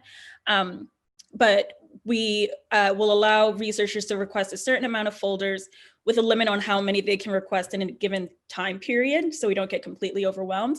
And then a tiered fee structure, depending on whether the request is from a nonprofit institution or a for-profit institution, because we do get a lot of requests from auction houses and things like that. Meanwhile, we're not fully set up yet, and we're starting the process by practicing doing scans for folders that have been requested by MoMA staff, also so we don't have them in the reading room more than we need to. So this is our setup. You see it's an iPhone with a Bluetooth control just over a mapboard bed. We do have an actual flatbed scanner and a book eye scanner in our office, but both are in common areas, spaces that get more traffic. And of course, due to the pandemic, we're trying to isolate as much as possible. So we were trying to create a setup that's in a place that gets a lot less traffic. So this is what we come up with. It seems somewhat makeshift, but it actually works really well, and we're very happy with it. We also worked with our general counsel to come up with a conditions for use that we send with every PDF of scan material. So we're sending this to staff now, and we will be sending it to the public when we're sending the public scans. The conditions of use specifies that the scans are for study purposes only, that if the researcher wants publication quality images, they would have to be ordered through Scala Art Resource, which is the museum's exclusive agent for licensing and distribution of digitized images. And that if the researcher wants to quote from one of the scanned documents in the publication, they need to submit the quotation request to us in the archives, and so on. Again, right now we're only sending PDFs to MoMA staff as a way to practice getting into the workflow, but we're looking forward to opening it up to the public. I think it'll be really good. Something I want to point out though is that currently the person who will be doing this work, who will be doing the actual scanning, she's a grant funded staff member. So we're kind of realizing, if that grant funding runs out, we're not going to be in a great position. So we're trying to think of sustainable solutions, and but at this stage, I think like many institutions, we're really taking things month by month. So this has certainly been a challenging time for MoMA, to put it lightly, and challenging time for the city and the challenging time for countries around the world. Working in the archives, helping manage the museum's historical records, I think I have a pretty good sense of our history as an institution. I can say with confidence that we have never seen anything quite like this. But I also know that we in MoMA's archives, library, and research collections strive every day to serve both our collections and our communities well and with honor and with a lot of care. And I think that we're going to survive this. Thank you so much. Thank you very much, Elizabeth. We're moving on now to our next. Speaker. Moving over to Europe this time in a much older institution, if I am right. I hope she's up. What time is it right there? I'm introducing right now the next speaker, Isabel Olbes. Good morning. There. Good morning, Isabel. Isabel is a civil servant who joined the Museo del Greco in Toledo, Spain in March of 2019 as an assistant curator responsible for the documentation and collections department. She's in charge of managing the national and international exhibitions, state and private deposits, as well as the assessment of potential acquisitions in the museum's historical archive. Previously, she worked in the Museo Arqueológico Nacional of Madrid, Spain, in the Near Eastern and Egyptian Antiquities Department as an advisor on the refurbishment of these rooms prior to the reopening of the museum in 2014. Ms. Olbes graduated with a master's degree in prehistory and archaeology from the Universidad Autónoma in Madrid with a final dissertation on Numbian iconography during the Egyptian 18th century dynasty. Since then, she has worked in several archaeological campaigns within Spain, written articles and given lectures on a wide range of Egyptological topics. So may I give you, please, Ms. Isabel Olbes on the angle of coming in from Europe, as well as on archaeological and archives collections.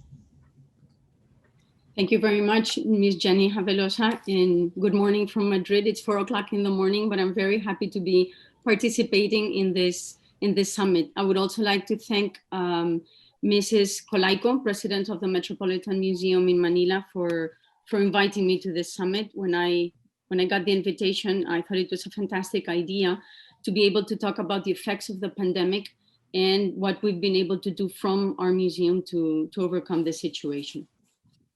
In our case, in Toledo, in Spain, the Greco Museum had to close its doors on the 12th of March of this year due to the pandemic. We initially thought that it was going to be something that was going to be solved in about a couple of weeks, maybe 3 weeks.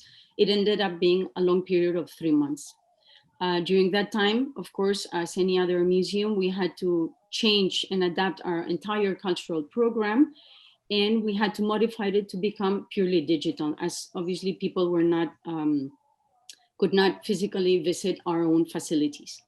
Now, when the confinement was lifted on June the 9th and people were able to return as staff and our public to visit our exhibitions, we realized that the pandemic had also generated something that we did not count on at the beginning, and that was the fear of going out, the fear of socializing and finding perhaps refuge in museums. People were literally afraid of getting infected. Now we thought that museums were going to be filled up with people as soon as we were able to open, that people were literally going to rush into the museums, but that has not happened, not even now, and we're already at the end of the month of October. Well, obviously here in Spain, we're undergoing the second wave. It's hitting us even harder than in the month of March. And that has created obviously difficult circumstances for everybody, but specifically for museums. So words like, for example, social distancing, no gathering, no hugs and kisses, which is, if you've been to Spain, very, very normal, have literally sipped in. And so, of course, we are limiting the entrance in museums, but that is offering those that come to visit our exhibitions a much richer visit, because it's an experience that was not guaranteed before. Like before, you literally had to move on and try to find your space in front of a painting or a sculpture, etc. Right now, the entire museum is just for you. So obviously the expected arrival of the public to the museums is going to be very gradual. It's going to be extremely slow and spaced in time. And the other day on my way to Toledo, I live here in Madrid, but I work in Toledo, and I have to commute two or three times a week, 2 or 3 days a week, rather. And as I was saying on my way to Toledo the other day, I read an article that said that museums would not recover from this situation. And I'm talking about going back to 2019 record of visitors until 2023. So that's going to be a long, long period of time. Now, obviously waiting for our audience to fill our rooms again as if nothing had happened is not an option, or perhaps not the best option. We really need to get our audience, our visitors engaged in our activities and try to offer as much as possible. So in Spain, we went from a hashtag in the month of March called Quédate en casa, which literally means stay at home, to the month of October with another hashtag that was Cultura Segura, which means culture is safe. And both initiatives were supported by the Ministry of Culture and Sports to encourage the population to literally consume culture, whether it was coming to museums, to exhibitions, going to the theater, to the cinema, lectures, book clubs, etc., just to reignite culture in Spain. And in our case, we wanted, from the own Museum of El Greco, we wanted to support these initiatives by showing that, for example, on the left-hand side, you have St. Matthew Stays at Home, one of the most important paintings collection, rather, of paintings that we have in the museum is the Apostles, the 12 Apostles, and the Savior, painted by El Greco way back in the 17th century. So we decided to virtually erase the image, in this case of St. Matthew, just leave the book and the pen in order to make people understand that there was no way out. We really had to stay at home in order to stop the COVID from spreading. On the right-hand side, you would have the Marquis of Vega Inclán, who is the founder of the museum in 1910. That's when the museum was opened. And in this case, we showed him wearing a mask. Now, institutions all over the world have obviously had to deal with uncertainty, and our position within society, our role in society has been questioned. But I really feel that it's during these times, these critical times, when we really need to stand together. And it is also when the definition of museum becomes or acquires greater relevance. Now, let me give you a little bit of an insight into what kind of museum I'm going to be talking about. The Museo del Greco, and here you have 3 images of paintings by Domenico Teotocopuli called El Greco, the Greek. In this case, you have, as I said, the room with the Apostles and the Savior. We have the painting St. Peter in Tears and View and Map of Toledo, which is also one of the best known paintings by the Cretan painter. So we are located in Toledo, and our museum is a state-owned and managed museum. It's dedicated to the Cretan painter from the 16th and 17th centuries. We are a very small museum in terms of premises, but also in terms of money, staff, and collections. And well, we've tried to obviously overcome these difficulties and offer our audience a wider variety of contents. From the very beginning, we didn't want to be only a provider of cultural content, but also to be a firm support and overcome the isolation. So we wanted to send the idea that culture was not only for people to come into our museums, but museums could also come into the homes, and people from their couches, from their own houses could literally see what we were doing. Browsing through the internet the other day, I came upon an article from UNESCO, a report from UNESCO that stated that around 90% of the world's museums, and we're talking about 60,000 museums all over the world, we're going to have to face a total, partial, or an eventual closure of their facilities. So that would be the majority of them are going to be affected to a greater or a lesser extent. But while thinking about what we can offer our audience while they're at home, we could not forget about the famous triangle, and we have to think about our premises. In our case, in the Museo del Greco, the 2 buildings, we also have to think about our collection and how to protect it and safeguard it. And we also have to think about our staff, not only the technical staff, but also, of course, the security, people dealing with the cleaning, etc. I mean, people that make the museum be alive. Now, obviously, the pandemic has also had other effects, such as postponed exhibitions that we had at that time. And we had inaugurated 3 around the beginning of March and had to be closed, obviously.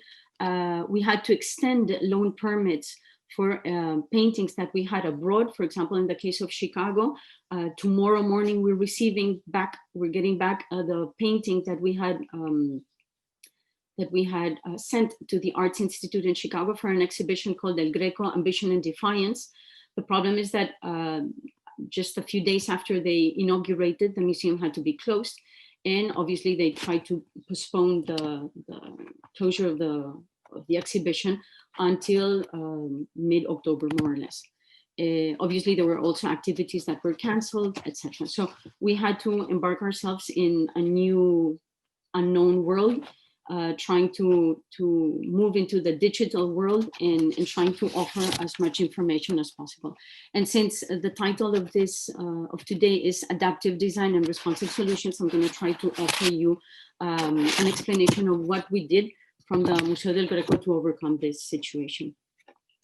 One of the most important things that we have was we tried to offer our audience a video of what we do with a painting before it's hung. Let me explain. Normally, when we go to an exhibition, we see the paintings hanging, the sculptures, etc., but we don't know the life of a painting before it's part of an exhibition. And it can be quite hazardous. It can be a busy life, especially if it goes through the hands of a restorer. So in this case, we wanted to show what, for example, in this case, one of my colleagues, Esther Gil, who's the restorer in the Museo del Greco, is doing to one of the paintings before it started, before it was part of the exhibition. We got this idea from the Rijksmuseum in Amsterdam. They were carrying out the restoration of Rembrandt's painting, The Night Watch. And obviously we don't have the same premises, we don't have the same resources, but still we wanted to bring this kind of information to everybody. We wanted to share it.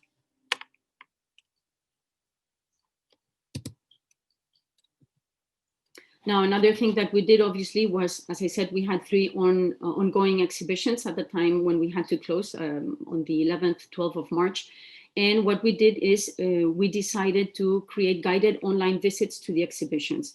Now, in this case, we had this oil painting on wood that belongs to the Museo Goya in Zaragoza, another city in Spain.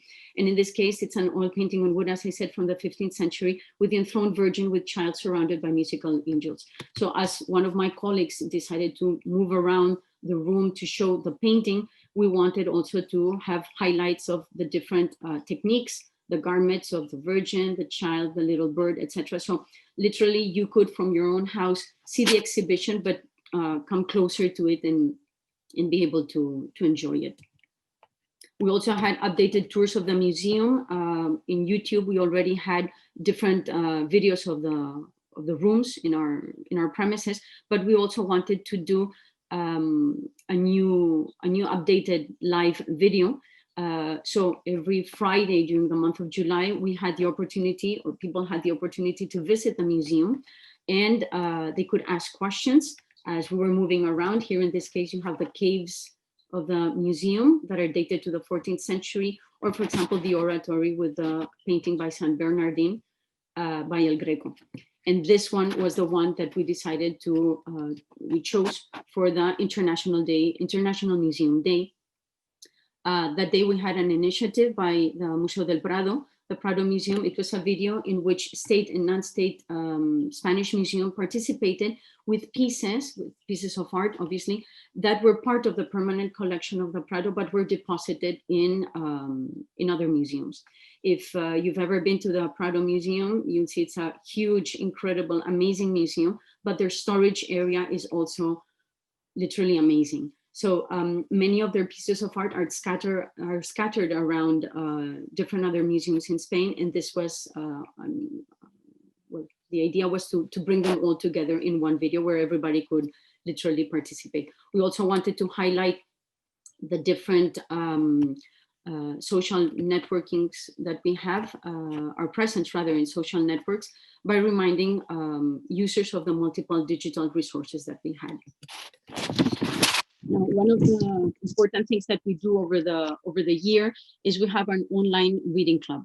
Every year we make a selection of books related to El Greco in his time. So we're moving around the 16th, 17th century, or we look for books that are related to the Marquis of Vega Inclán, and then we would be around the end of the 19th century, beginning of the 20th. It's normally, we move from the month of September until about May or June, and we offer our participants 15 books for free, and we read the books and we debate about them under the trees in our beautiful gardens, but obviously right now we can't do that. So what we did is we created a live Instagram format so everybody could come and participate. Normally, as I said, we offer the books for free, but in this case, what we did is, since the National Library had the books and the Miguel de Cervantes Virtual Library also had it, everybody could download the books and participate. And we had obviously people from Spain, but also from faraway places such as Turkey or even Argentina. Another thing that we also had, and you have it here on the right-hand side, are challenges. We had a few and we accepted almost all of them. So in this case, the challenge that you have on the right-hand side was the one launched by the Rijksmuseum and the Instagram account Tuition, Kunst and Quarantine. My Dutch is not very good, but it means literally between art and quarantine. So the idea was basically to have people recreate or imitate paintings by El Greco, whether they were in our museum in Toledo or in any other museum. For example, this one, for example, is in the Prado Museum. This are in the Greco Museum. Here, some of them. The other ones are in Museo Santa Cruz, etc. So we're trying to recreate things and make it interesting for people. Now, obviously, and with a wink to the younger population, we decided to create a League of the Apostles. If you've ever been to Spain or you know something about our society and our culture, soccer is absolutely sacred here in Spain. And since the competitions had come to a standstill, well, we decided to create a League of the Apostles. If anyone is interested, St. Peter was the one that won. We also went into finding differences between the two paintings by El Greco and the Tears of St. Peter. We had a puzzle made up about the painting View and Map of Toledo. You could choose the number of pieces that you actually wanted to play with. And we also had another challenge launched by the Italian cultural community, in which you had to find a name, an object, a flower in a city that started with the letter of your name, in this case, Greco. So we went from Greco, obviously. We went to Golilla, which in Spanish is the collar, the neckline in the 17th century. We went to Glycinia, which in English is Wisteria, and Granada as an important city related to the Marquis of Vega Inclán, as he was the part of the board of directors, the member of the board of the Alhambra. Now, one of my colleagues, who's also an assistant curator, is extremely techy, and she decided to work on a 3D reconstruction of the rooms. In this case, we are at an initial stage, obviously, but we're trying to recreate the room with the 12 apostles and the Savior and the painting of the View and Map of Toledo, in the idea that we will be able to move along the room, turn around 360 degrees, obviously approach the painting, see the coffered ceilings, move around the other rooms, etc. But as I said, again, we're just at an initial stage. Now, we also had important celebrations. We had, for example, the International Day of Museum and Sites on the 18th of April, and the motto of this year was Shared Heritage. So we wanted to participate with a video of the caves that are part of our museum. And as I said before, they're dated to the 14th century. International Book Day, we wanted everybody from their homes, from the museum, etc., to participate in sharing the books that they had related to El Greco. And obviously we shared the ones that we had in the museum. And we celebrated our 110th birthday by posting an image of a painting by Sorolla. In this case, we have the Marquis of Vega Inclán. We have the King of Spain at that time, and we have here also the image of Archer Milton Huntington from the Hispanic Society, who was one of the founders of the Greco Museum. He helped in it.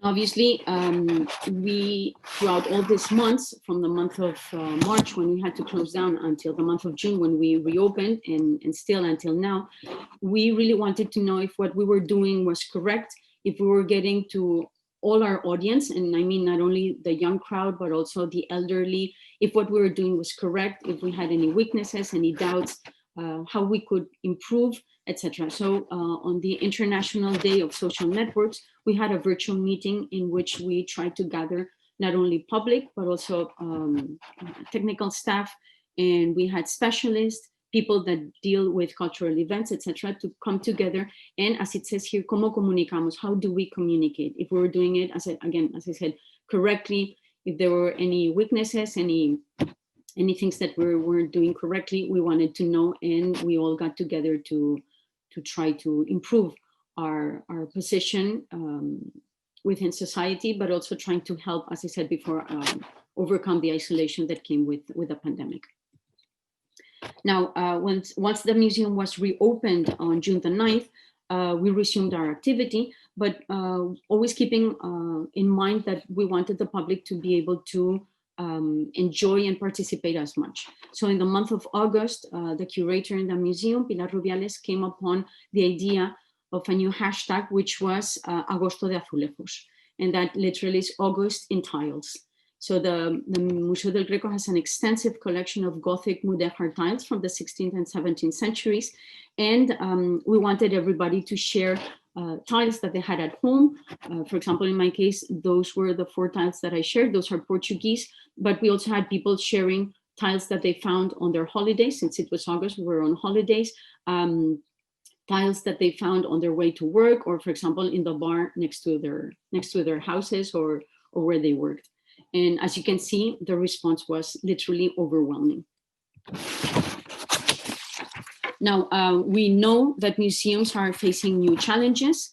We have to implement new strategies, but also we're going to acquire new achievements. So the pandemic is not over. Obviously, it's going to take some time before we go back to what we used to call normal situation.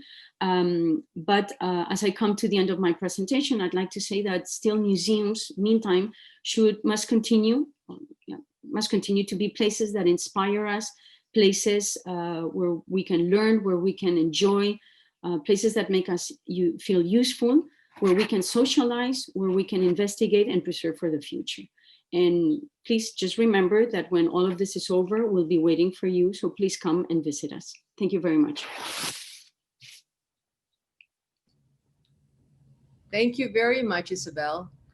And it's clear that your museum has always come from the ticket sales a lot, because you talk about being packed and couldn't come in front of a museum, a piece of art in your museum. And I think that's really challenging. So as we bring everybody back now with our 3 representatives of museums, we're going to move into our panel discussion. And we'd like to invite also our viewers to be able to put on under your Q&A any questions you may have. But I'd like to start the discussion rolling in just a capsule summary of the 3 of you coming together so we can focus the discussion. Firstly, it was clear that everybody has had to adapt and come with some form of alternative direction. That's a given, and I believe all of us have done this. Second is that partnerships were crucial, be it partnerships with our artists and stakeholders, or in the case of MoMA, on an internal agency, different department groups that are as part of it and coming up with what was needed. And for the part of Elizabeth, having to connect with all the people who've taken your exhibitions or your paintings on loan. No? So it was really being able to make sure our partnerships and collaborations were clear. Now, the question I would like to throw to everyone before I open up the questions from the body is that, yes, we are going digital. We need to go digital, and that's a given. However, if you could just discuss what happens for viewers who do not have the capacity, the bandwidth, and even the reach. So we have to look at the angle of the social dimension of the going digital space. Maybe it might not be a problem for the New York crowd or for the city crowds, but you have a world open up right away on a digital space, and there will be the idea of inclusion and the social dimension regarding this. if you could just all say something about that question. You'd like to start, Aaron? Thank you. I think it's a really important question. It's a really important observation to make that hand in hand with this drive towards the digital is all of these issues of access, issues of equality, which I think we just need to be aware of. I don't think that the museums are able to solve this big social issue by themselves, but I think by being aware of it and raising it as an issue allows for those other partnerships perhaps to occur. So one of the things that we're doing at the museum is that we have active partnerships with schools. So it's not just about the one-on-one with the child at home, but it's also how do we engage with the teachers in the schools. So there are creative ways to address this, but I think underlying the principles of museums around access and knowledge generation, that if we are serious about those principles, then we have to also acknowledge the biases and the inequities of the system. Mm-hmm. How about you, Elizabeth? Would you like to say something about this? Yes, I agree with that. I think that we in the MoMA archives have found that actually making more of our records available digitally is in some ways, equalizing, as it was where we were requiring people to come to our reading room in New York. It really privileges people who can afford to come to New York or who live here, which is a very expensive city, of course. So there's certainly reasons why we require people to visit New York, but to visit the reading room in person. But now that we can't have anyone in the reading room at all, everyone has the same amount of not that much access as it is. So yeah, I would actually say at this point there's a lot of inequality that comes around with the digital space. Not everyone has access to a computer, not everyone has access to these materials, but there are, oddly enough, there are also ways in which it's more equal. Mm-hmm. Isabel. Well, in our case, how would I say this? It might be as a contradiction if we think that museums were closed. At least I'm talking about the Greco Museum. The museums were closed, but we were just a click away from a whole lot of information that we could offer.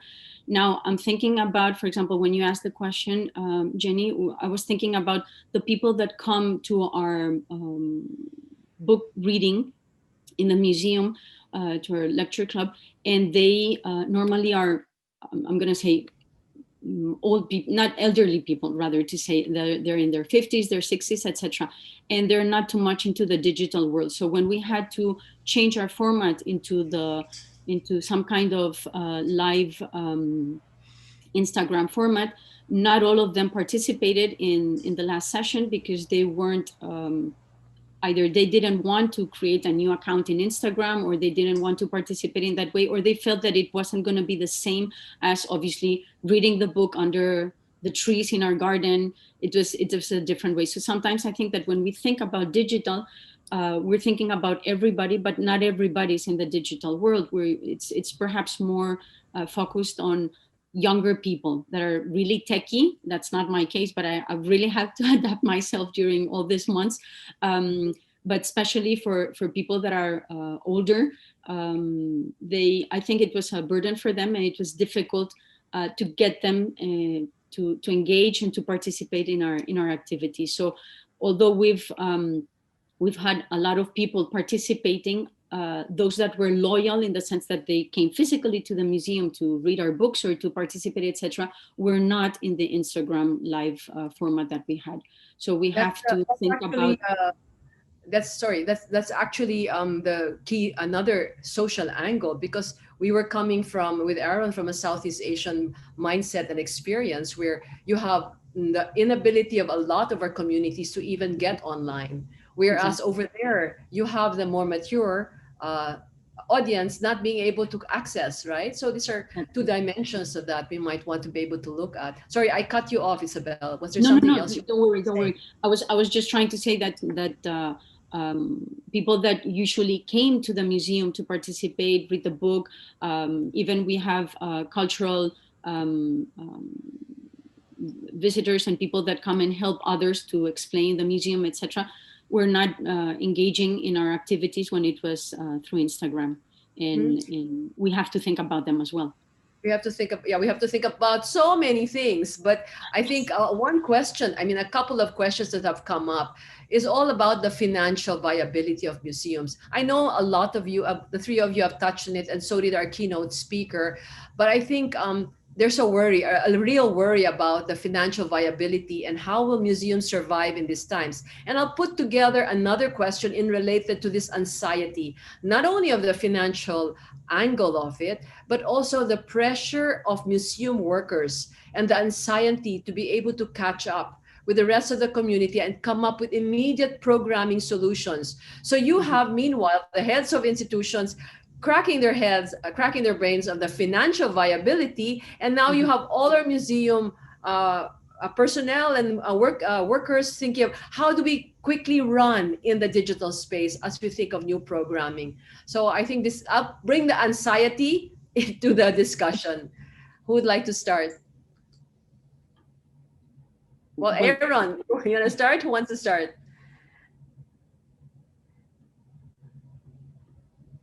Okay, I'll start again. I'll tackle the second part of your question first. One of the things that we did as soon as we knew that we had to close and we knew that there was a transition to the online and the digital space, I actually made the decision not to create any new content.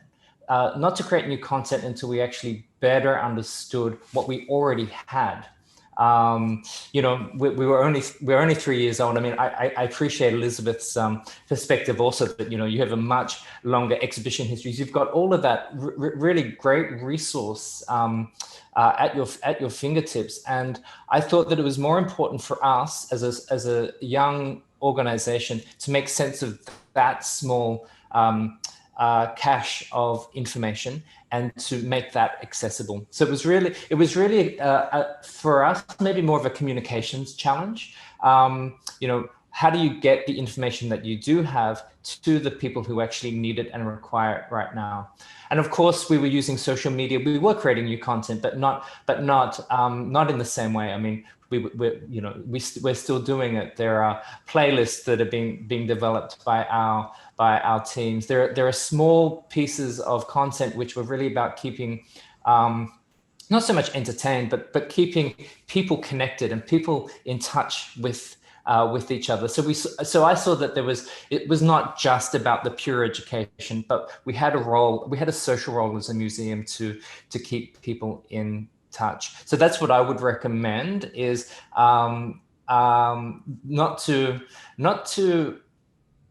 not every idea that comes up really quickly is going to be a great idea. It needs to be developed. It needs to be tested. So an idea that a middle-aged man like me might suggest to put into a digital space may not work.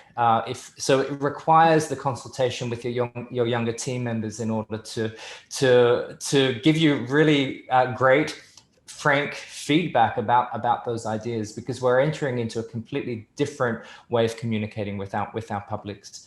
The second thing about the first thing about the financial impact, I think that in Mami's presentation and all of the research that has been done about this is a very, very serious situation. And all organizations, whether or not they are well-resourced or whether or not they are not well-resourced, are facing major challenges. And some of those challenges will be existential. So there isn't, I think that these sharing sessions are really important, and creating those communities and networks of individuals working in different global contexts to hear how that they're addressing these issues, or ideas of sharing information or whatever, are going to be very, very, very important for the future. Okay, so how about Elizabeth? Would you like to talk about that anxiety factor. Actually, I agree with that completely. I think, first of all, in terms of, I agree that so much in a crisis moment like this, it's very useful instead to think about what you do have, and instead of kind of panicking and trying to come up with new content. I think that that's, first of all, more expensive and more difficult, and also it's I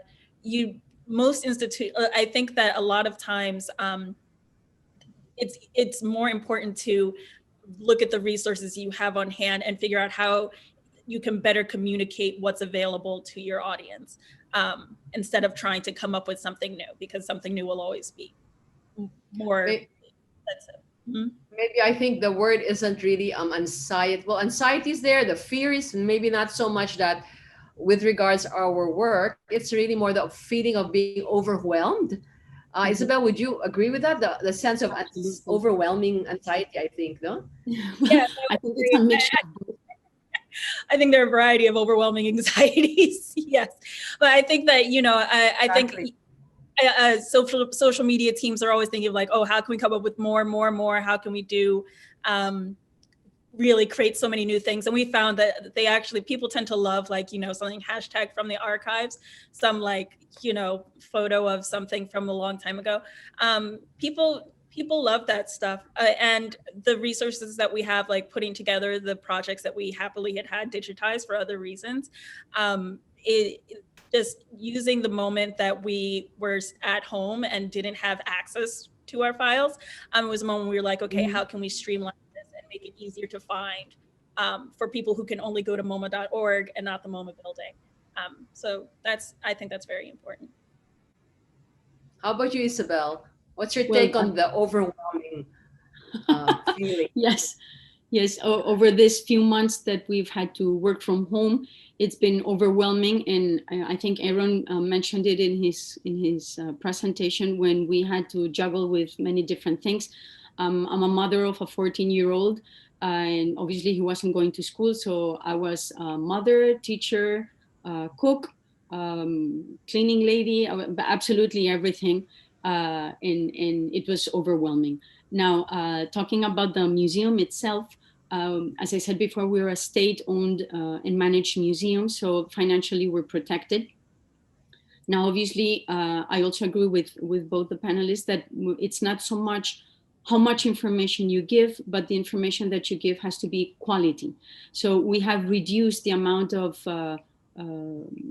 activities that we're doing, especially because as I said, we're undergoing the second wave, and we're near to probably the next close lockdown in Madrid, if not in Toledo, etc. So we have to move. We go from 1 week to another week to see what's going on. But we have kept certain things that we did during all these months. And one of them is the guided visits, online visits of the exhibition. We have one which is scheduled to be inaugurated sometime next week, or at the beginning of November. But we know that we're not going to have too many visitors. So that is sometimes also overwhelming, because the amount of money, time invested, etc., in creating something that is just going to in quotations, going to be seen by just a few, because physically people are still not coming into Toledo or even into the museum, is something that we have to take into account. Toledo was granted by the UNESCO in 1986 as a World Heritage Site, and we have a lot of people coming, especially from Asia and from Europe as well. But right now, the number of visitors has downsized a lot, and we have to keep that in mind as well. So still knowing that people are going to come and visit our exhibition, we need to also keep the online Instagram format for those that are still unable to come or are still afraid to come to museums, which is also something to take into account. So there is a continuing fear, a sense of overwhelming anxiety, and it's okay. We're all in this together, guys, okay? But what is clear is that we dive back into our archives. And it's interesting, I just wanted to share at the Yuchengco Museum, a year before the pandemic, we were already looking at the cultural education space. in the digital format. So the moment the pandemic hit, in a week or so, we, I don't know, maybe 2 weeks, we had actually set up an archives unveiled of all the work and exhibitions we've done in the past maybe 14 years. So the idea of overwhelming and the need for us to just look at what we have. So for our museum personnel, you don't have to go crazy and stressed because everyone's just putting so much media out there. Just quality and focus in what you want to say. Okay, here's our next question. It talks about a budget for your digital media. I mean, how much percentage has it shifted? Can you just give a percentage? Because I know we can't really give a specific number, but in the budgetary directions you're looking at, how has it shifted when it comes to your budget? And second, there is a very slow reach, says one of our question people here. It's very slow reach for content creation to be accepted by their audience. Is there an IT side to beat the algorithms of Google and Instagram? And here we have to kind of expand our minds again. But if you three could just give some feedback on those two angles. Aaron or Isabel? Go ahead, Isabel. I wouldn't be able to give an exact number as I am literally not the one that is handling that part. It's one of my colleagues, literally the curator of the museum, but still we've had to expand and invest more on that part. Now, what the future will bring, we really don't know. But as I said before, we're trying to improve in that area and trying to reach out to as many people as possible. And hopefully we'll be doing more and more digital on our side from the Greco Museum. Mm-hmm. Aaron? For us, I think that the without giving a number, if I talk about the percentage of human resource that goes into it, it's almost nearly 100% of our human resources now going to projects online. So, I mean, that gives, I think, a good indication of the budgetary direction. But I think also that there is a slight difference. And if you look at the demographics of Jakarta and Indonesia, that it was already very online heavy anyway. So at the launch of the museum in 2017, we had already thought about the online engagement. What does a museum of the 21st century look like in a Southeast Asian city like Jakarta? So that there had already been lots of that thinking. So it's not as if we've had to completely turn the ship around to do this. Elizabeth.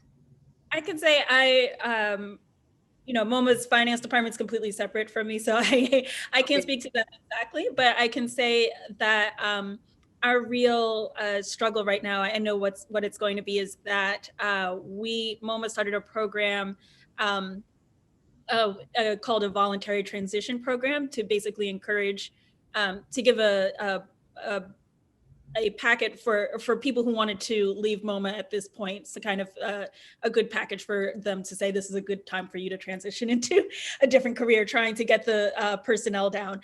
And then they're not going to be replacing those people. So that program was just completed. And I can say, so basically our personnel has gone down a lot. And so in pretty much every department, there are now empty positions that are not going to be filled anytime soon. So I think that is what's going to be one of the interesting struggles in the next few months, is that, just as there's so many things that we're used to a certain workflow. Like, for example, I was emailing today and they're saying that there's not going to be a receptionist in the building that I work in. So, normally when we have a reading room, we have researchers come to visit, they would check in with the receptionist. Now, even if we were open, there's no receptionist there.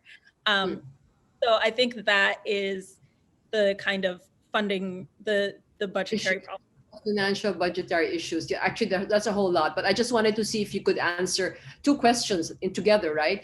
But here's a specific question for MoMA and El Greco museums.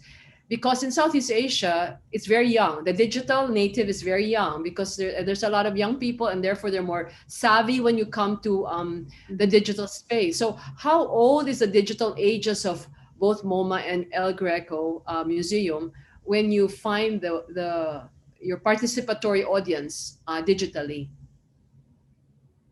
You mean how young is the people who?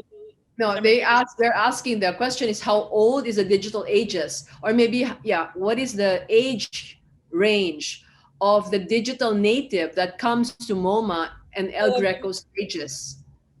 It's we have tons of material from pretty early, like we have decades ago. We have from the beginning of digital tape that now is getting digitized into like actual digital. No, I think the question is, sorry, Elizabeth, I think the question more is a digital native who goes onto your social media feeds. What would be the age bracket? Since your museum your archive is really set for a specific group, just as the El Greco Museum is specific to a different audience as compared to us here in Southeast Asia. Okay, so if you can give an age range or a limit. I don't know.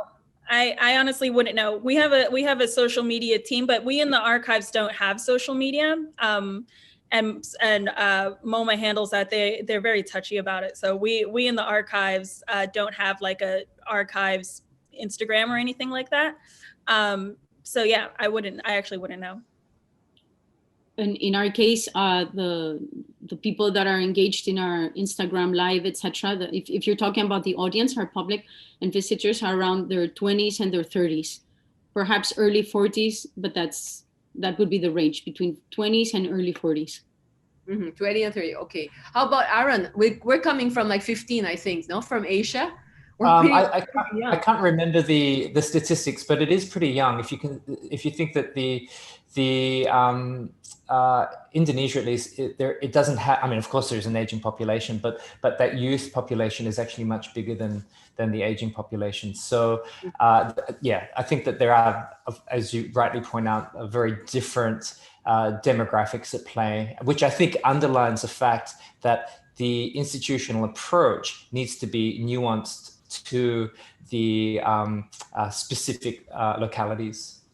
Right. So the approach specific to localities has a relation to the next question, where maybe because of all the fear and anxiety, going back to the past through the archives might be a good solution, and or to the older cultural directions might be a good solution. And the question is for the El Greco and the MoMA, when did you start digitizing? Sorry, my question earlier about the age was that right? It's when did you start digitizing your archives? So going back to the past, the idea of going back to the past and old cultures, rather than contemporary, might give us a safe haven. Those are two different questions for the two of you. We were digitizing from in the 90s, I would say. The archives was founded in 1989. And we had some born digital materials soon after that. And then some materials the first things we had some material microfilm, not digitized. And then later we had some, audio files digitized and things like that. But by and large, our materials are not digitized. But the ones that we do have, I would say the earliest ones are from the 90s. Okay, and for the El Greco Museum, when did you start digitizing? Well, in our case, we've been digitizing for some time already, some of perhaps maybe 5-6 years, but not backwards, because the thing is that in our case, when the Marquis of Vega Inclán created the museum in 1910, he created 2 other museums.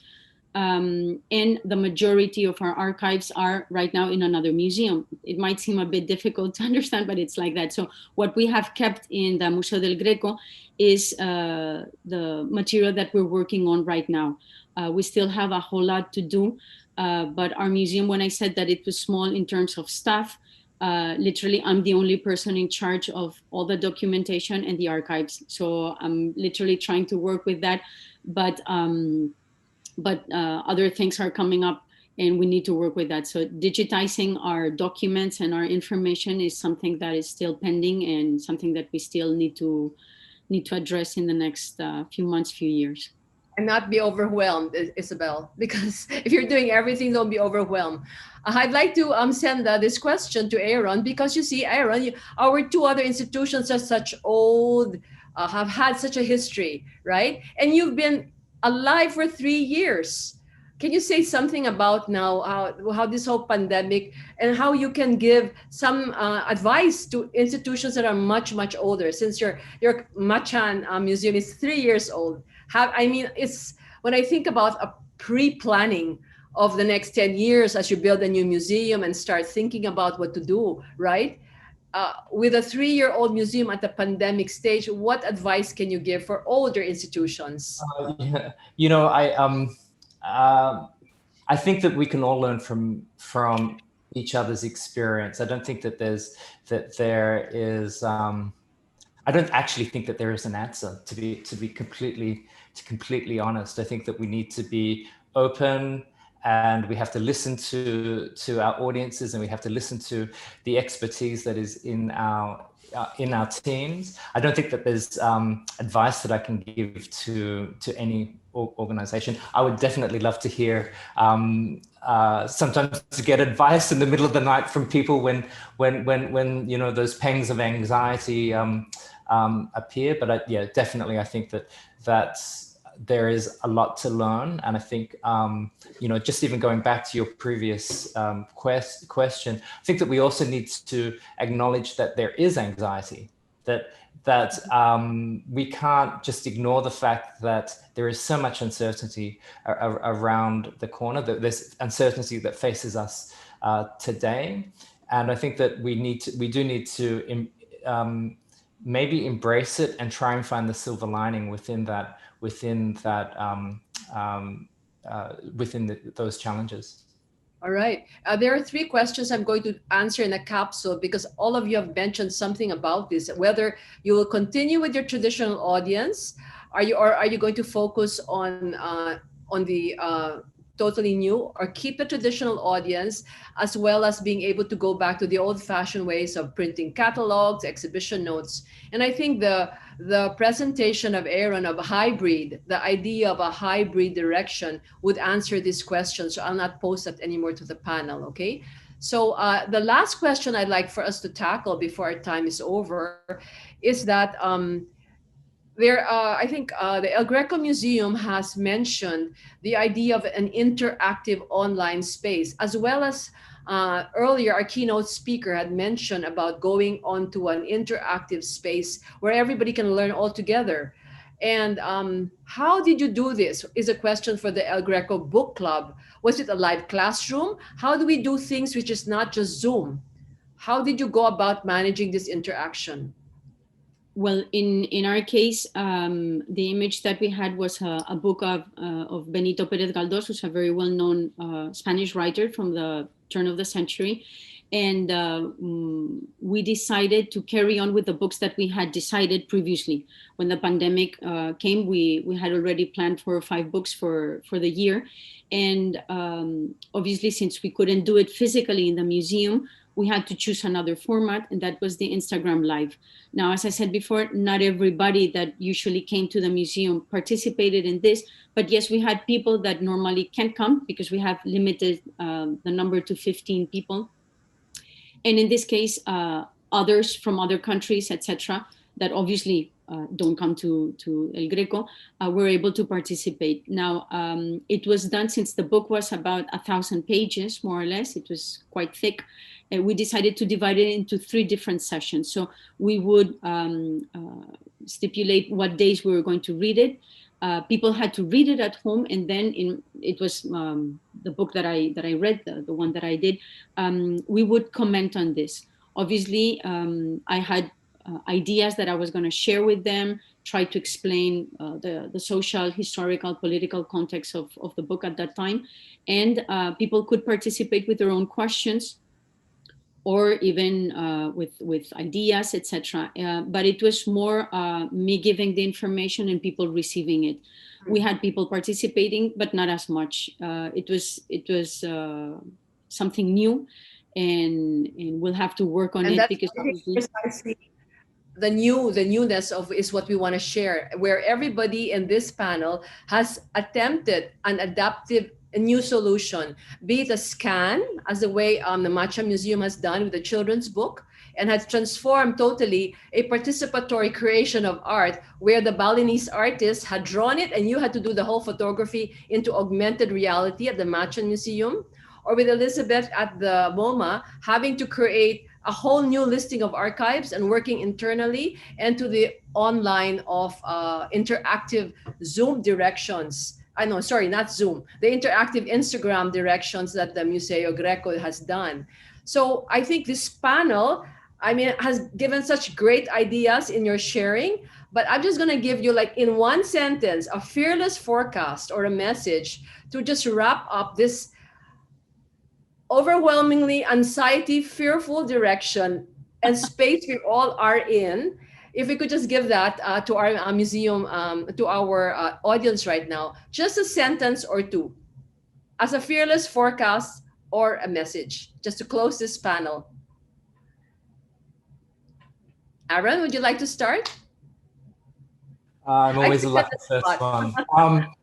No, I think I'd go back to that last statement that I made. I think let's acknowledge that there is uncertainty. You know, that there is a human impact to all of the things that are going on. And as you know, I appreciate the collegiality. I think that that's something that is really going to be very important. And I think let's just do it step by step. I don't think that there are any fast or furious moves that will completely solve this situation. So I think step by step. Okay, thank you. Elizabeth.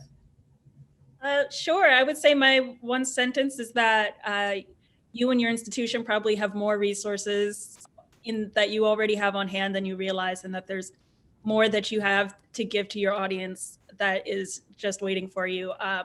Then you are even, don't panic, it's going to be fine. You probably have more than you realize. Thank you. And Isabel? I would say on a positive note that we'll still be here when this whole thing is over. So just relax, take it a step at a time, and whenever everything is finished, again, we'll be here waiting for you. So thank you so much to our three panelists that we've gathered from all over the globe. Can you imagine? It's only digital space that can bring us together in a moment like this. So for that, we hope that our audience was able to get a lot of things here and isn't going to be so afraid and overwhelmed. And again, thank you very much for joining all of us in this part of the Museum Summit. Bye-bye.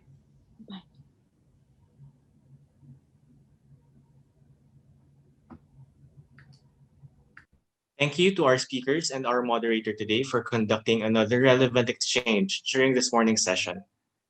After a short break for lunch, there will be focus group discussions this afternoon to be headed by our esteemed colleagues from the Manila Museums community.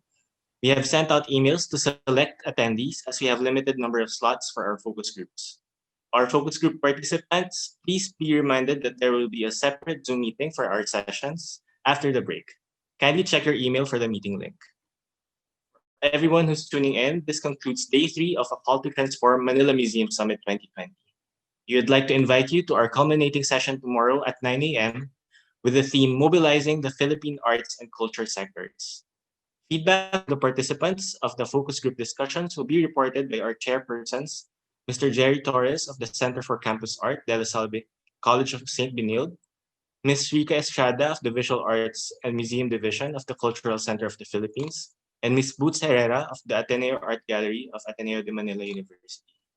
This will be followed by the keynote speech of Deputy Speaker and Congresswoman Lauren Legarda of the Lone District of Antique.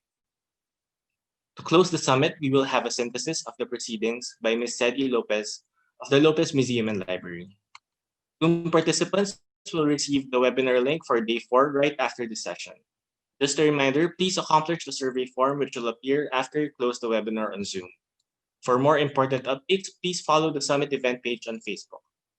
Thank you all once again for joining us today. This has been day 3 of A Call to Transform Manila Museums Summit 2020.